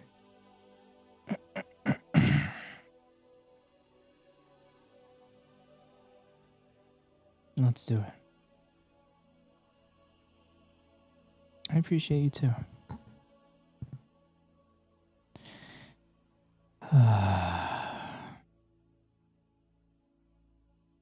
Chapter 5. Selena brushed a stray wisp of hair from her face and allowed herself to be led into the clearing. If she wanted to break free, she'd have to go through Cal first. Had they been alone, she might have attempted it, though the chains would make it difficult. But with an entourage of royal guards trained to kill without hesitation. Hi, Chi-Chi. The title of the book is in the title of the stream. We're reading Throne of Glass by Sarah J. Maas. It's really good. I know, so much love in chat. I fucking love it. Yeah, when I do reading streams, I usually put the title on the stream title. If I remember. There are times where I forget.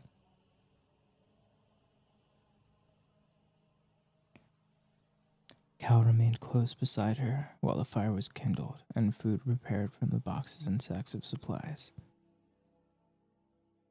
The soldiers rolled logs to make small circles, where they sat while their companions stirred and fried.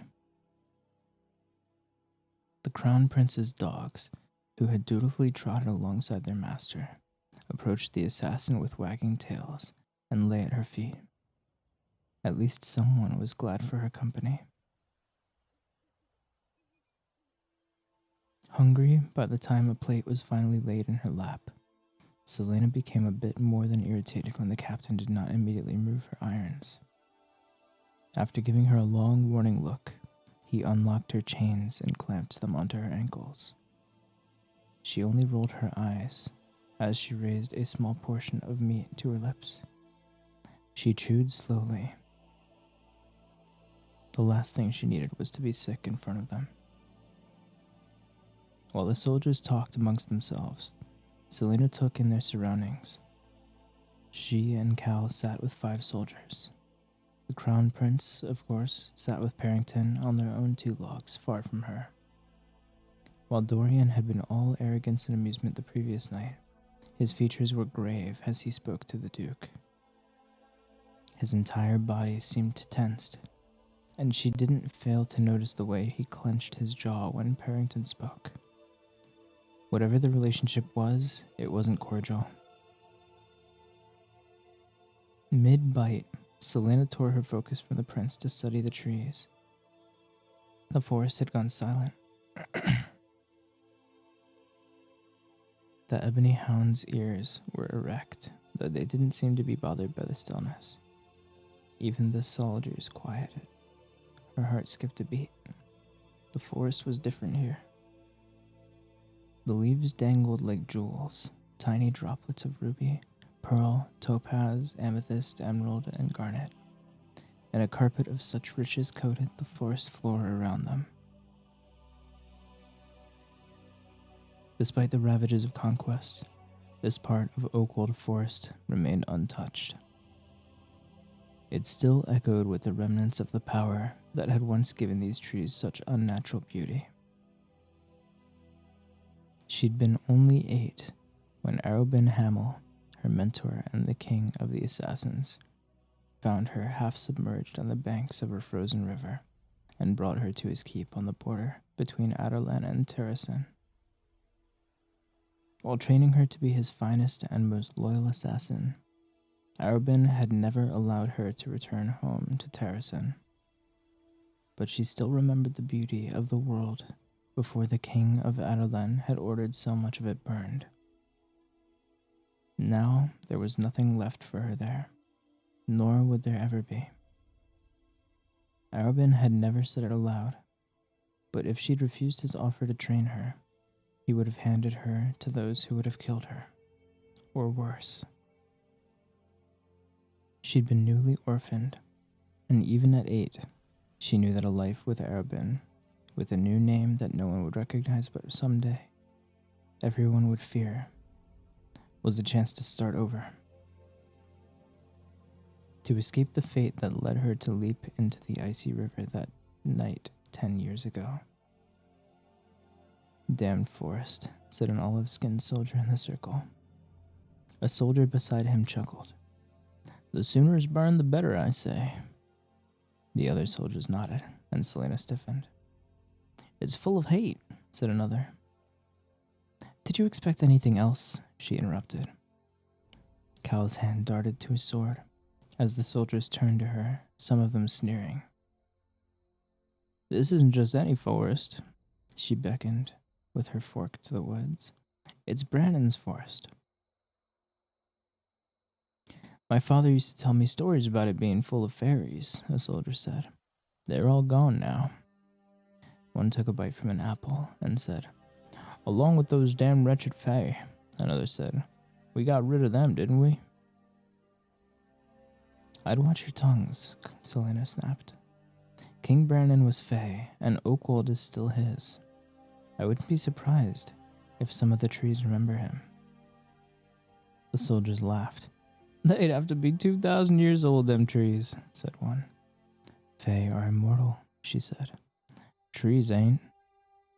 Bristling, Selena shook her head and took another small forkful of food. "What do you know about this forest?" Cal quietly asked her. Was he mocking her? The soldiers sat forward, poised to laugh, but the captain's golden brown eyes held mere curiosity. She swallowed her meat. Before Adeline began its conquest, this forest was cloaked in magic, she said softly, but not meekly. He waited for her to continue, but she had said enough. "And?" he prodded. "And that's all I know," she said, meeting his gaze. Disappointed at the lack of anything to mock, the soldiers returned to their meals. She had lied, and Cal knew it. She knew plenty about this forest, knew that the denizens of this place had once been fairies. Gnomes, sprites, nymphs, goblins, more names than anyone could count or remember.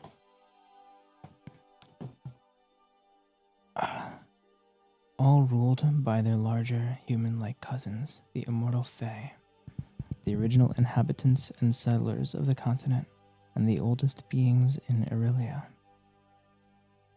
With the growing corruption of Adarlan and the king's campaign to hunt them down and execute them, the fairies and Fae fled, seeking shelter in the wild, untouched places of the world. The king of Adarlan had outlawed it all. Magic, Fae, fairies, and removed any trace so thoroughly that even those who had magic in their blood almost believed it had never really existed, Selena herself being one of them. The king had claimed that magic was an affront to the goddess and her gods, that to wield it was to impertinently imitate their power. But even though the king had banned magic, most knew the truth. Within a month of his proclamation, magic had completely and utterly disappeared of its own accord. Perhaps it had realized what horrors were coming. She could still smell the fires that had raged throughout her 8th and 9th years. The smoke of burning books, chock full of ancient, irreplaceable knowledge. The screams of gifted seers and healers as they'd been consumed by the flames. The storefronts and sacred places shattered and desecrated and erased from history. Many of the magic users who hadn't been burned wound up prisoners in Enderveer, and most didn't survive long there. It had been a while since she'd contemplated the gift she'd lost, though the memory of her abilities haunted her dreams. Despite the carnage, perhaps it was good that magic had vanished. It was far too dangerous for any sane person to wield. Her gifts might have destroyed her by this point. The smoking fire burned her eyes as she took another bite. She'd never forget the stories about Oakwald Forest, legends of dark, terrible glens and deep, still pools, and caves full of light and heavenly singing. But they were now only stories and nothing more. To speak of them was to invite trouble. She looked at the sunlight filtering through the canopy, how the trees swayed in the wind, with their long, bony arms around each other. She suppressed a shiver. Lunch, thankfully, was over quick. Her chains were transferred to her wrists again, and the horses were refreshed and reloaded. Selena's legs had become so stiff that Cal was forced to help her onto her horse. It was painful to ride, and her nose also suffered a blow as the continual stench of horse sweat and excrement floated to the back of the entourage. They traveled for the remainder of the day, and the assassin sat in silence as they watched the forest pass, the tightness in her chest not easing until they'd left that shimmering glen far behind. Her body ached by the time they stopped for the night.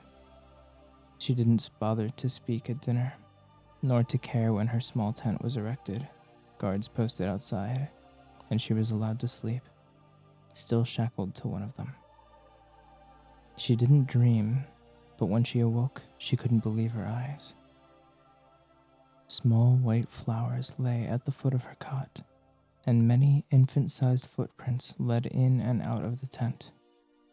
Before someone could enter and notice, Selena swept a foot over the tracks, destroying any trace, and stuffed the flowers into a nearby satchel. Though no one mentioned another word about the fairies, as they traveled onward, Selena continually scanned the soldiers' faces for any indication that they'd seen something strange. She spent a good portion of the following day with sweaty palms and a racing heartbeat, and kept one eye fixed on the passing woods.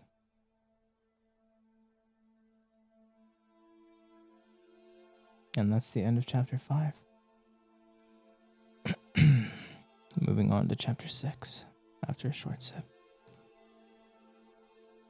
Thank you for hanging out, Chi-Chi. Have a great night or day. Bye-bye.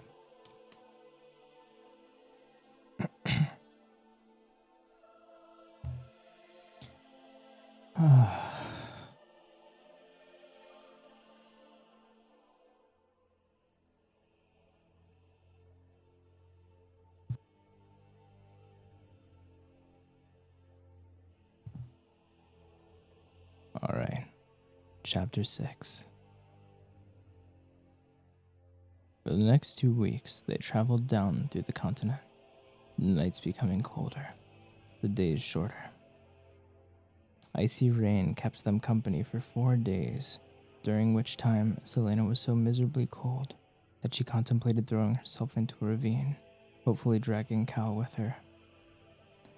Everything was wet and half frozen, and while she could bear sodden hair, she couldn't withstand the agony of wet shoes. She had little sensation in her toes. Each night, she wrapped them in whatever spare, dry clothing she could find. She felt as though she were in a state of partial decay, and with each gust of frigid, stinging wind, she wondered when her skin would rip from her bones. But, as it was autumn weather, the rain suddenly disappeared, and cloudless, brilliant skies once more stretched over them. Selena was half asleep on her horse when the crown prince pulled out of line and came trotting toward them, his dark hair bouncing.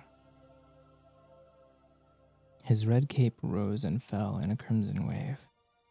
Above his unadorned white shirt was a fine cobalt blue jerkin trimmed with gold. She would have snorted, but he did look rather good in his knee-high brown boots, and his leather belt did go nicely, even though the hunting knife seemed a bit too bejeweled. He pulled up alongside Cal. "Come," he said to the captain, and jerked his head at the steep, grassy hill that the company was starting to ascend. "Where?" the captain asked, jangling Selena's chain for Dorian to notice. Wherever he went, she went. "Come see the view," Dorian clarified. "Bring that one, I suppose." Selena bristled. "That one?" As if she were a piece of baggage. Cal moved them out of line, giving her chain a fierce tug. She grasped the reins as they advanced into a gallop, the tangy smell of horsehair creeping into her nostrils. They rode quickly up the steep hill, the horse jerking and surging beneath her.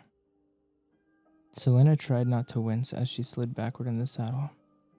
If she fell, she'd die of humiliation.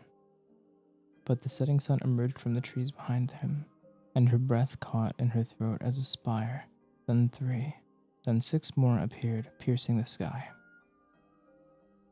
Atop the hill, Selena stared at the crowning achievement of Adarlan, the glass castle of Rifthold.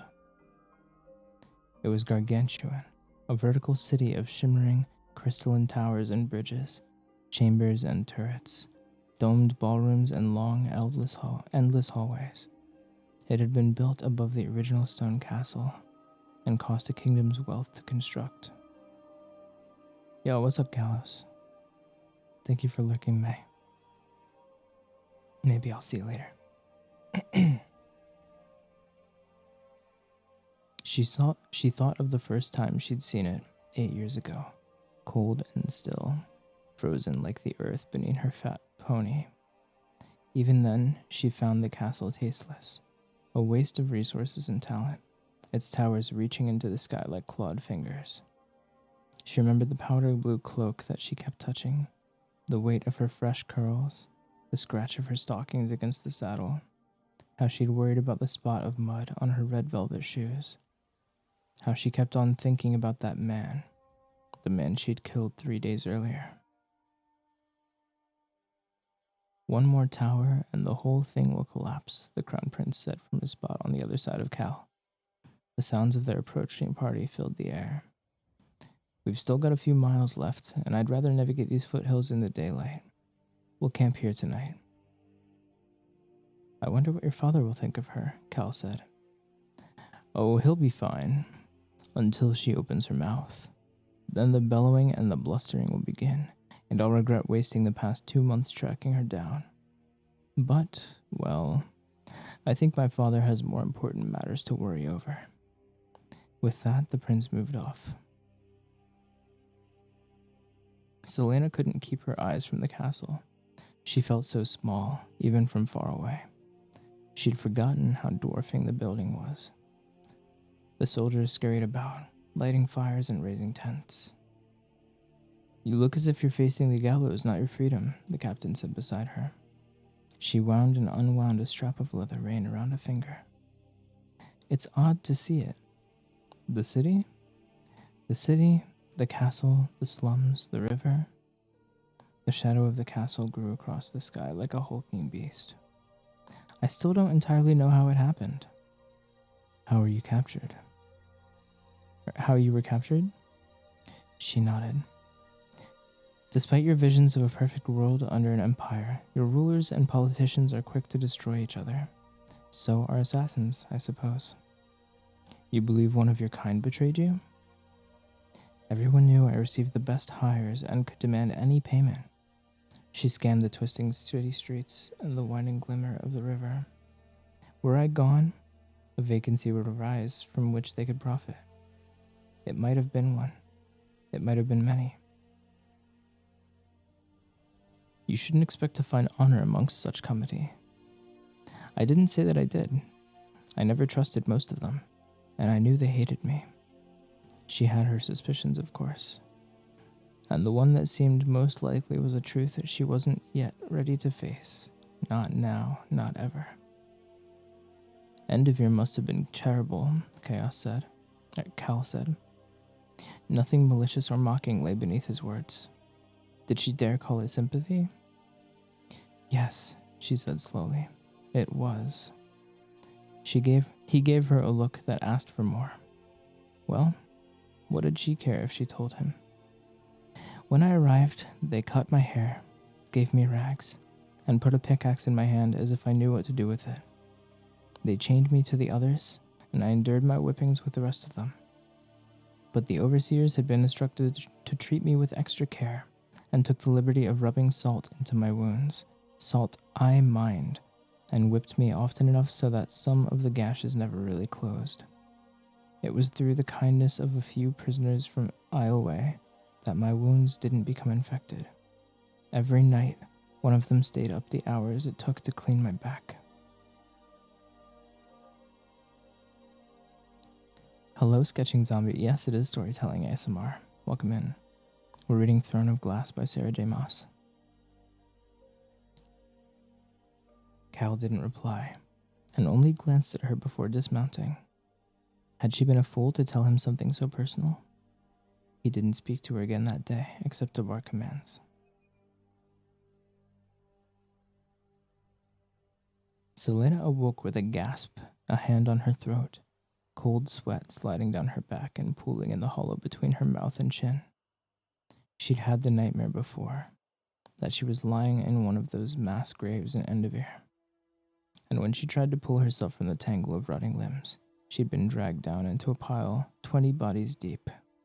And then no one noticed that she was still screaming when they buried her alive. Nauseated, Selena wrapped her arms around her knees. She breathed in and out, and tilted her head, her sharp kneecaps pushing against her cheekbone. Due to the unseasonably warm weather, they'd forgone sleeping in tents, which gave her an unparalleled view of the capital. The illuminated castle rose from the sleeping city like a mound of ice and steam. There was something greenish about it, and it seemed to pulse. By this time tomorrow, she'd be confined within those walls. But tonight it was so quiet, like the calm before the storm. She imagined that the whole world was asleep, enchanted by the sea-green light of the castle. Time came and went, mountains rising and falling, vines creeping over the slumbering city, concealing it with layers of thorns and leaves. She was the only one awake. She pulled her cloak around her. She would win. She'd win and serve the king, and then vanish into nothing, and think no more of castles or kings or assassins. She didn't wish to reign over this city again. Magic was dead. The Fae were banished or executed, and she would never again have anything to do with the rise and fall of kingdoms. She wasn't fated for anything. Not anymore.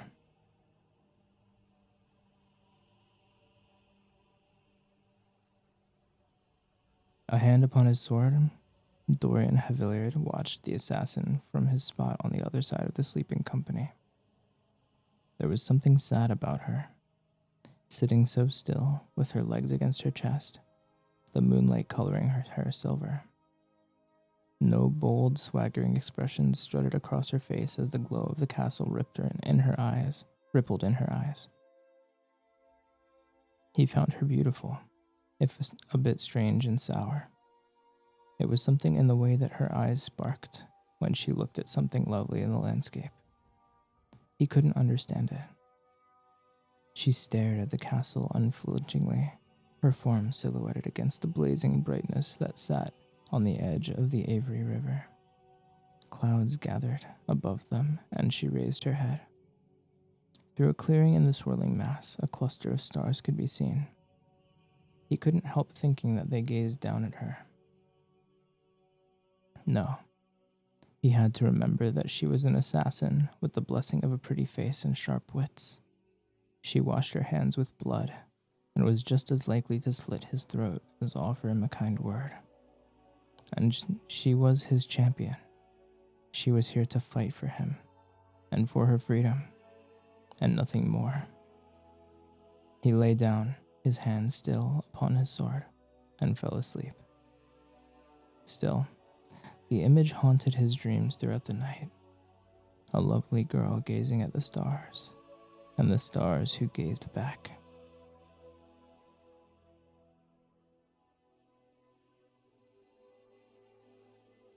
Chapter 7. Trumpeters signaled their arrival as they passed through the looming alabaster walls of Rifthold. Crimson flags, depicting gold wyverns, flapped in the wind above the capital city.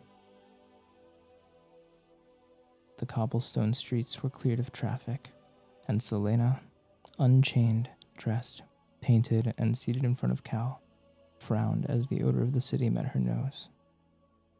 Beneath the smell of spices and horses lay a foundation of filth, blood, and spoiled milk. The air held a hint of the salty waters of the Avery, different from the salt of Endovier. This brought with it warships from every ocean in Aurelia, merchant vessels crammed with goods and slaves, and fishing boats with half-rotted scale-covered flesh that people somehow managed to eat. From bearded peddlers to servant girls carrying armfuls of hat boxes, everyone paused as the flag-bearers trotted proudly ahead, and Dorian Havillard waved. They followed the crown prince who, like Cal, was swathed in a red cape, pinned over the left breast with a brooch fashioned after the royal seal. The prince wore a golden crown upon his neat hair, and she had to concede that he looked rather regal. Young women flocked to them, waving. Dorian winked and grinned. Selena couldn't help but notice the sharp stares from the same woman when they beheld her in the prince's retinue.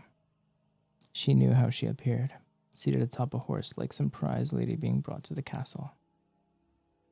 So Selena only smiled at them, tossed her hair, and batted her eyelashes at the prince's back. The Living Nightmare, thank you for the follow. Welcome to the Powerhouse. Glad to have you. Her arm stung. What? She hissed at the captain of the guard as he pinched her.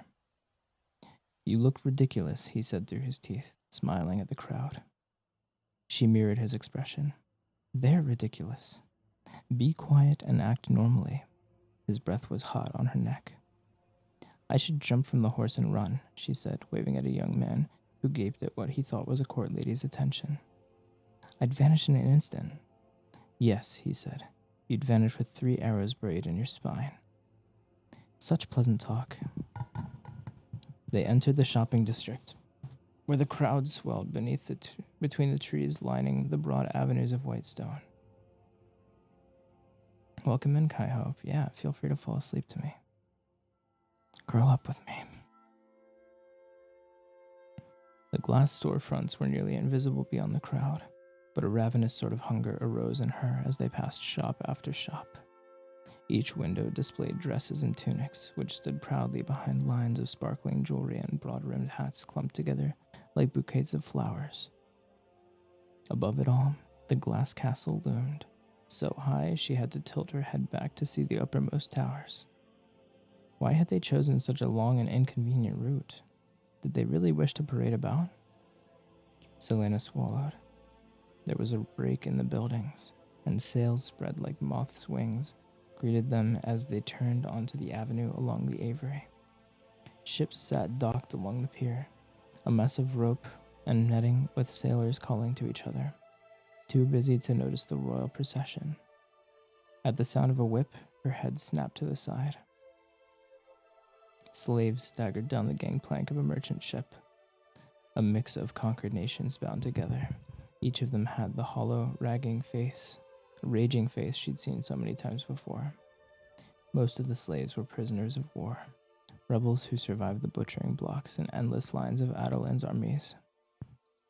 Some were probably people who had been caught or accused of trying to practice magic, but others were just ordinary folk in the wrong place at the wrong time.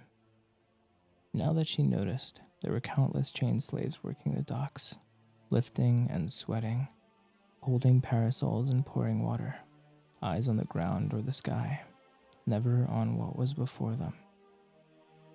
She wanted to leap from her horse and run to them, or to simply scream that she wasn't a part of this prince's court, that she had no hand in bringing them here, chained and starved and beaten, that she had worked and bled with them, with their families and friends.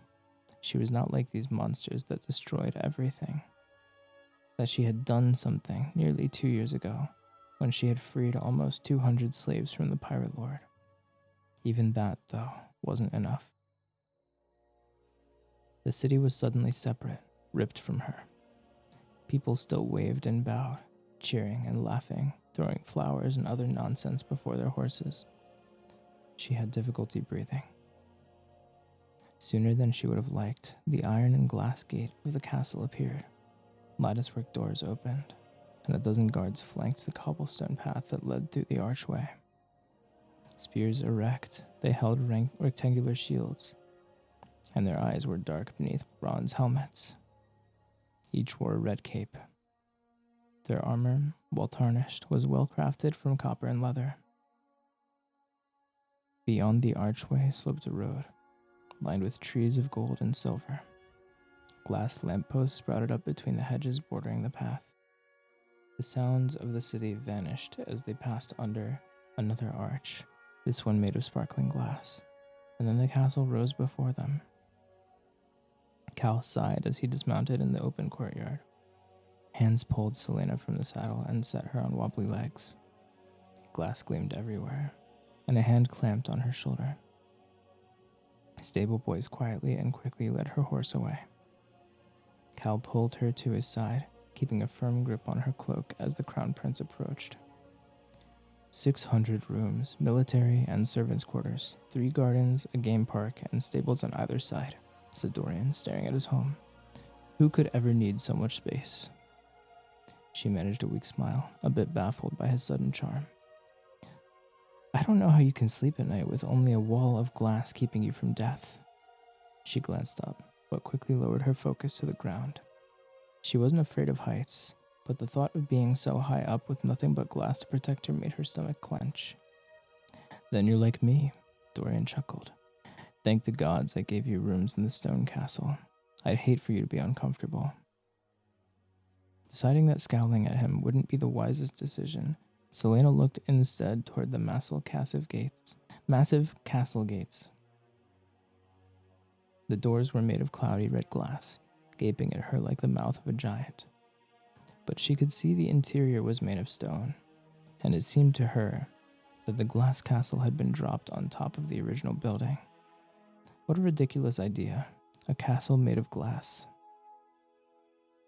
Well, said Dorian, you've fattened up a bit, and your skin has some color now. Welcome to my home, Selena Sardothian. He nodded at a few passing nobles who scraped and bowed. The competition begins tomorrow. Captain Westfall will show you to your chambers. She rolled her shoulders and searched for any sign of her competitors. No one else seemed to be arriving, though. The prince nodded to another flock of cooing courtiers, and didn't look at either the assassin or the captain of the guard as he spoke again. I have to meet with my father, he said, running his gaze along the body of a particularly pretty lady. He winked at her, and she hid her face behind a lace fan as she continued her walk. Dorian nodded to Cal. I'll see you later tonight. Without saying a word to Selena, he strode up the steps to the palace, his red cape blowing in the wind. The crown prince lived up to his word. Her chambers were in a wing of the stone castle and much bigger than she anticipated. They consisted of a bedroom with an attached bathing chamber and a dressing room, a small dining room, and a music and gaming room. Each room was furnished in gold and crimson. Her bedroom also decorated with a giant tapestry along one wall, with couches and deep cushioned chairs scattered in a tasteful manner. Her balcony overlooked a fountain in one of the gardens, and whichever it was beautiful. Never mind the guards she spotted posted beneath. Cal left her, and Selena didn't wait to hear the door shut before closing herself in her bedroom. Between her murmurs of appreciation during Cal's brief tour of her rooms, she'd counted the windows, 12, the exits, 1, and the guards posted outside her door, windows, and balcony, 9. They were each armed with a sword, knife, and crossbow, and though they'd been alert while their captain passed by, she knew a crossbow wasn't exactly a light weight to bear for hours on end. Selena crept to her bedroom window, pressing herself against the marble wall, and glanced down. Sure enough, the guards had already strapped the crossbows across their backs. It would waste precious seconds to grab the weapon and load it. Seconds when she could take their swords, cut their throats, and vanish into the gardens. She smiled as she stepped fully in front of the window to study the garden. Its far border ended in the trees of a game park. She knew enough about the castle to know that she was on the southern side, and if she went through the game park, she'd reach a stone wall and the Avery River beyond. Selena opened and closed the doors of her armoire, dresser, and vanity. Of course, there weren't any weapons, not even a fire poker. But she grabbed the few bone hairpins left in the back of a dresser drawer and some string she found in a mending basket in her giant dressing room. No needles. She knelt on the carpeted floor of a dressing room, which was void of clothes, and one eye on the door behind her, she made a quick work of the hairpins, snapping their heads off before binding them all together with the string. When she finished, she held up the object and frowned. Well, it wasn't a knife, but clustered together like that, the jagged points of the broken pins could do some damage. She tested the tips with a finger and winced as a shard of bone pricked her calloused skin. Yes, it would certainly hurt if she damned it into a guard's neck, and disable him long enough for her to grab his weapons. Selena re-entered the bedroom, yawning, and stood on the edge of the mattress to tuck the makeshift weapon into one of the folds of the partial canopy over the bed. When she'd concealed it, she glanced around the room again. Something about the dimensions seemed a little off, something with the height of the walls, but she couldn't be sure. Regardless, the canopy provided plenty of hiding places. What else could she take without them noticing? Cal had probably had the room looked over before they arrived. She listened at the bedroom door for any signs of activity. When she was certain no one was in her chambers, she entered the foyer and strode through it to the gaming room. She beheld the billiard cues along the far wall, and the heavy colored balls stacked on the green felt table, and grinned. Cal wasn't nearly as smart as he thought he was. Ultimately, she left the billiards equipment, if only because it would arouse suspicion if it all disappeared. But it would be easy enough to get a stick if she needed to escape, or to use the dense balls to knock the guards unconscious. Exhausted, she returned to her bedroom and finally hoisted herself onto the enormous bed. The mattress was so soft that she sank down a few inches, and it was wide enough for 3 people to sleep without noticing each other. Curling on her side, Selena's eyes grew heavier and heavier. She slept for an hour, until a servant announced the arrival of the tailor to outfit her with proper court attire. And thus another hour was spent being measured and pinned, and sitting through a presentation of different fabrics and colors. She hated most of them. A few caught her attention, but when she tried to recommend specific styles that flattered her, she received only the wave of a hand and a curl of the lip. She considered jabbing one of the tailor's pearl-headed pins through his eye. She bathed, feeling almost as dirty as she had an end of ear, and was grateful for the gentle servants who attended her. Many of the wounds had scabbed or remained as thin white lines, though her back retained most of its damage. After nearly 2 hours of pampering, trimming her hair, shaping her nails and scraping away the calluses on her feet and hands. Selena grinned at the mirror in the dressing room. Only in the capital could servants have done such fine work. She looked spectacular. Utterly and completely spectacular. She wore a dress with skirts and long sleeves of white, streaked and spotted with orchid purple. The indigo bodice was bordered with a thin line of gold, and an ice-white cape hung from her shoulders. Her hair, half up and twisted with a fuchsia ribbon, fell in loose waves, but her smile faltered as she remembered why exactly she was here. The king's champion indeed. She looked more like the king's lapdog. Hi, Poofy. How are you today, darling? Beautiful, said an older female voice, and Selena pivoted, the yards of cumbersome fabric twisting with her. Her corset, the stupid cursed thing, pushed on her ribs so hard that the breath was sucked from her. This was why she mostly preferred tunics and pants. It was a woman, large but well contained within the gown of cobalt and peach that marked her as one of the servants of the royal household. Her face, while a bit wrinkled, was red-cheeked and finely colored. She bowed. Philippa Spindlehead, said the woman, rising. Your personal servant. You must be. Selena Sardothian, she said flatly. Philippa's eyes widened.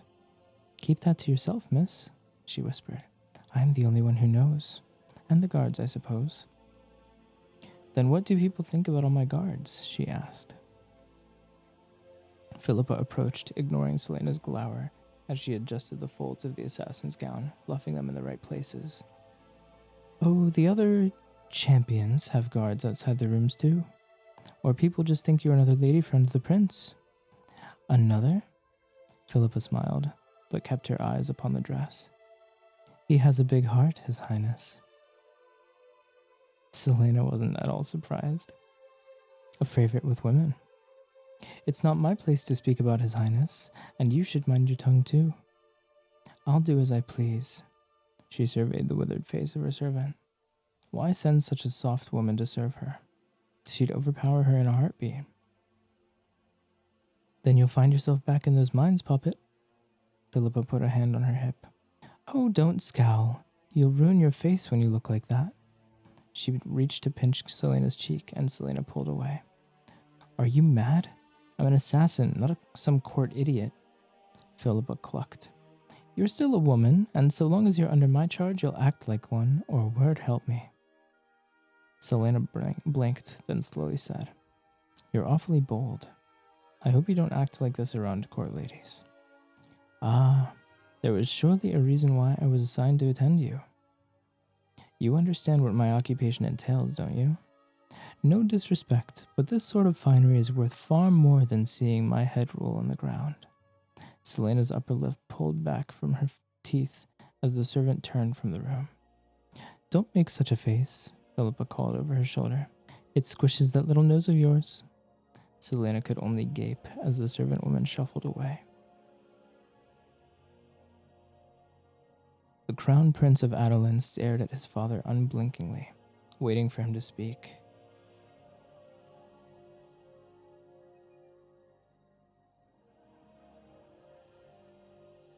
Seated on his glass throne, the King of Adolan watched him back. Sometimes Dorian forgot how little he looked like his father. It was his younger brother, Holen, who took after the king, with his broad frame and his round, sharp-eyed face. But Dorian, tall, toned, and elegant, bore no resemblance to him. And then there was the matter of Dorian's sapphire eyes. Not even his mother had his eyes. No one knew where they came from. She has arrived? His father asked. His voice was hard, edged with the clash of shields and the scream of arrows. As far as greetings went, that was probably the kindest one he'd get. She shouldn't pose any threat or problem while she's here, Dorian said as calmly as he could. Picking Sardothian had been a gamble, a bet against his father's tolerance. He was about to see if it was worth it. You'd think like every fool she's murdered, Dorian straightened as the king continued. She owes allegiance to none but herself, and won't balk at putting a knife through your heart. Which is why she'll be fully capable of winning this competition of yours. His father said nothing, and Dorian went on, his heart racing. Come to think of it, the whole competition might be unnecessary.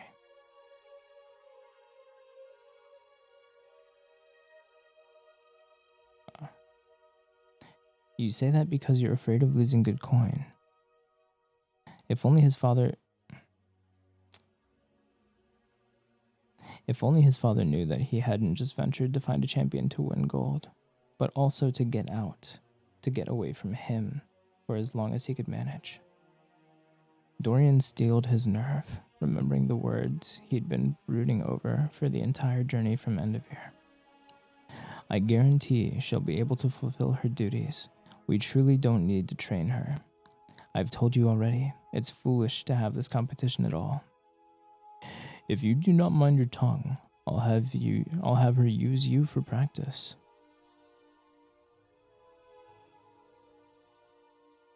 Good night, V.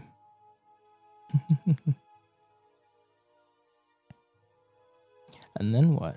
Have Holland take the throne? Do not doubt me, Dorian, his father challenged. You might think this girl can win, but you forget that Duke Parrington is sponsoring Kane. You would have been better off picking a champion like him, forged in blood and iron on the battlefield. A true champion. Dorian stuffed his hands in his pocket. Don't you find the title a little ridiculous given that our champions are no more than criminals? His father rose from the throne and pointed at the map painted on the far wall of his council chamber. I am the conqueror of this continent, and soon to be ruler of all Aurelia. You will not question me. Dorian, realizing how close he was to crossing a boundary between impertinence and rebellion, a boundary that he'd been very, very careful to maintain, mumbled his apologies. We're at war with Wendlin, his father went on. I have enemies all around. Who better to do my work than someone utterly grateful for being granted not only a second chance, but also wealth and the power of my name?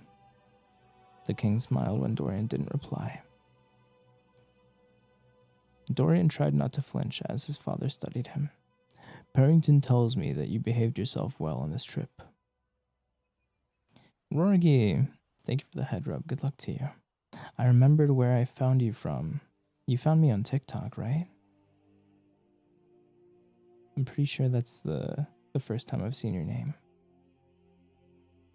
Yeah, that's what I thought. It's a pleasure to see you here.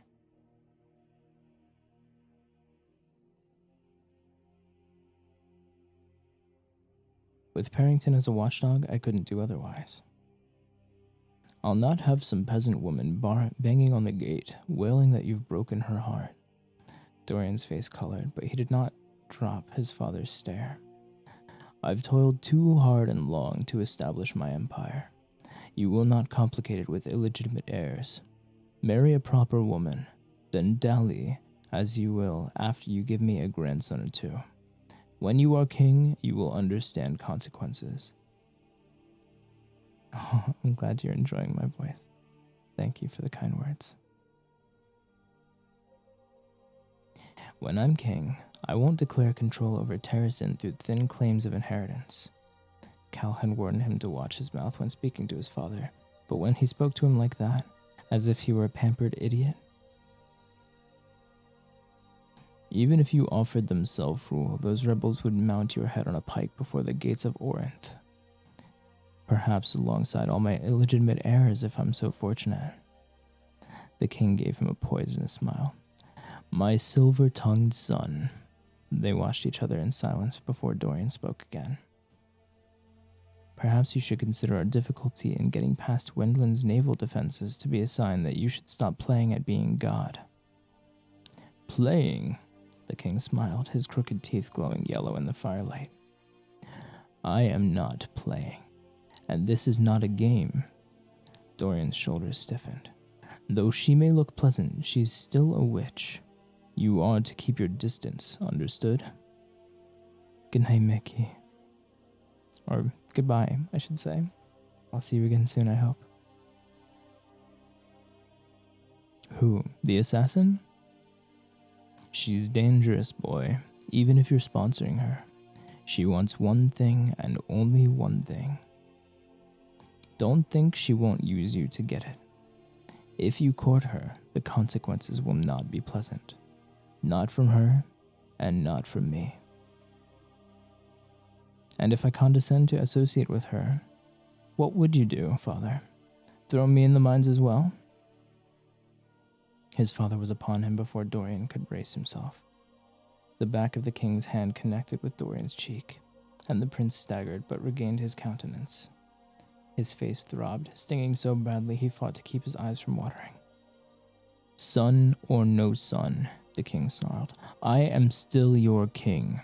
You will obey me, Dorian Haviliard, or you will pay. I'll have no more of your questioning. Knowing he'd only cause more trouble for himself if he stayed, the crown prince of Adolan bowed silently and left his father, eyes gleaming with barely controlled anger.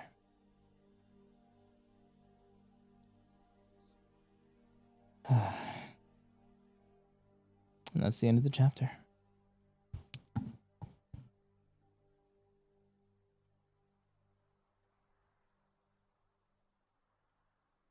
All right, friends. I think I may call it there. I'm pretty damn tired.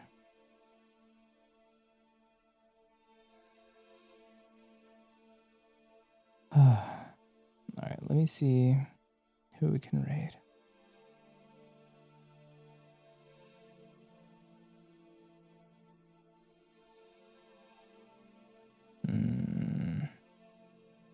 I'd like to find someone else who's doing something cozy. I don't want anyone to wake up if they fell asleep.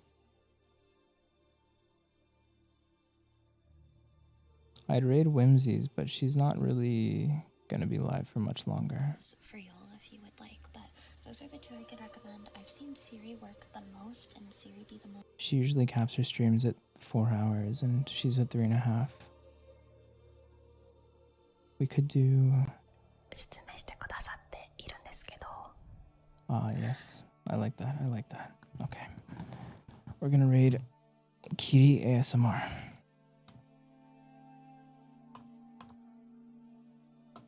It's 24/7 live ASMR Japanese talking.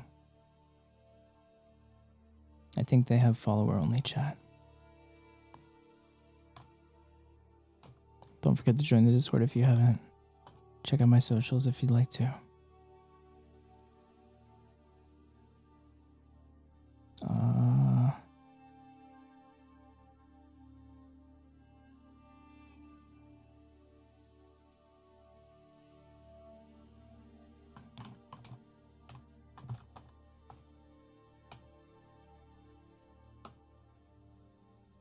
This will be a raid message. Thank you guys for hanging out with me today. It was a pleasure. I'm not streaming tomorrow, but I guess Friday night. The next time I'll stream is my Sekiro challenge stream.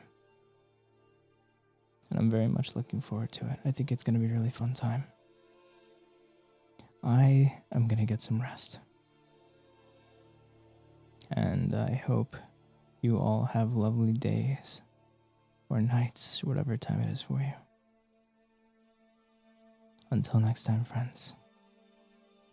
Mata kondo ne.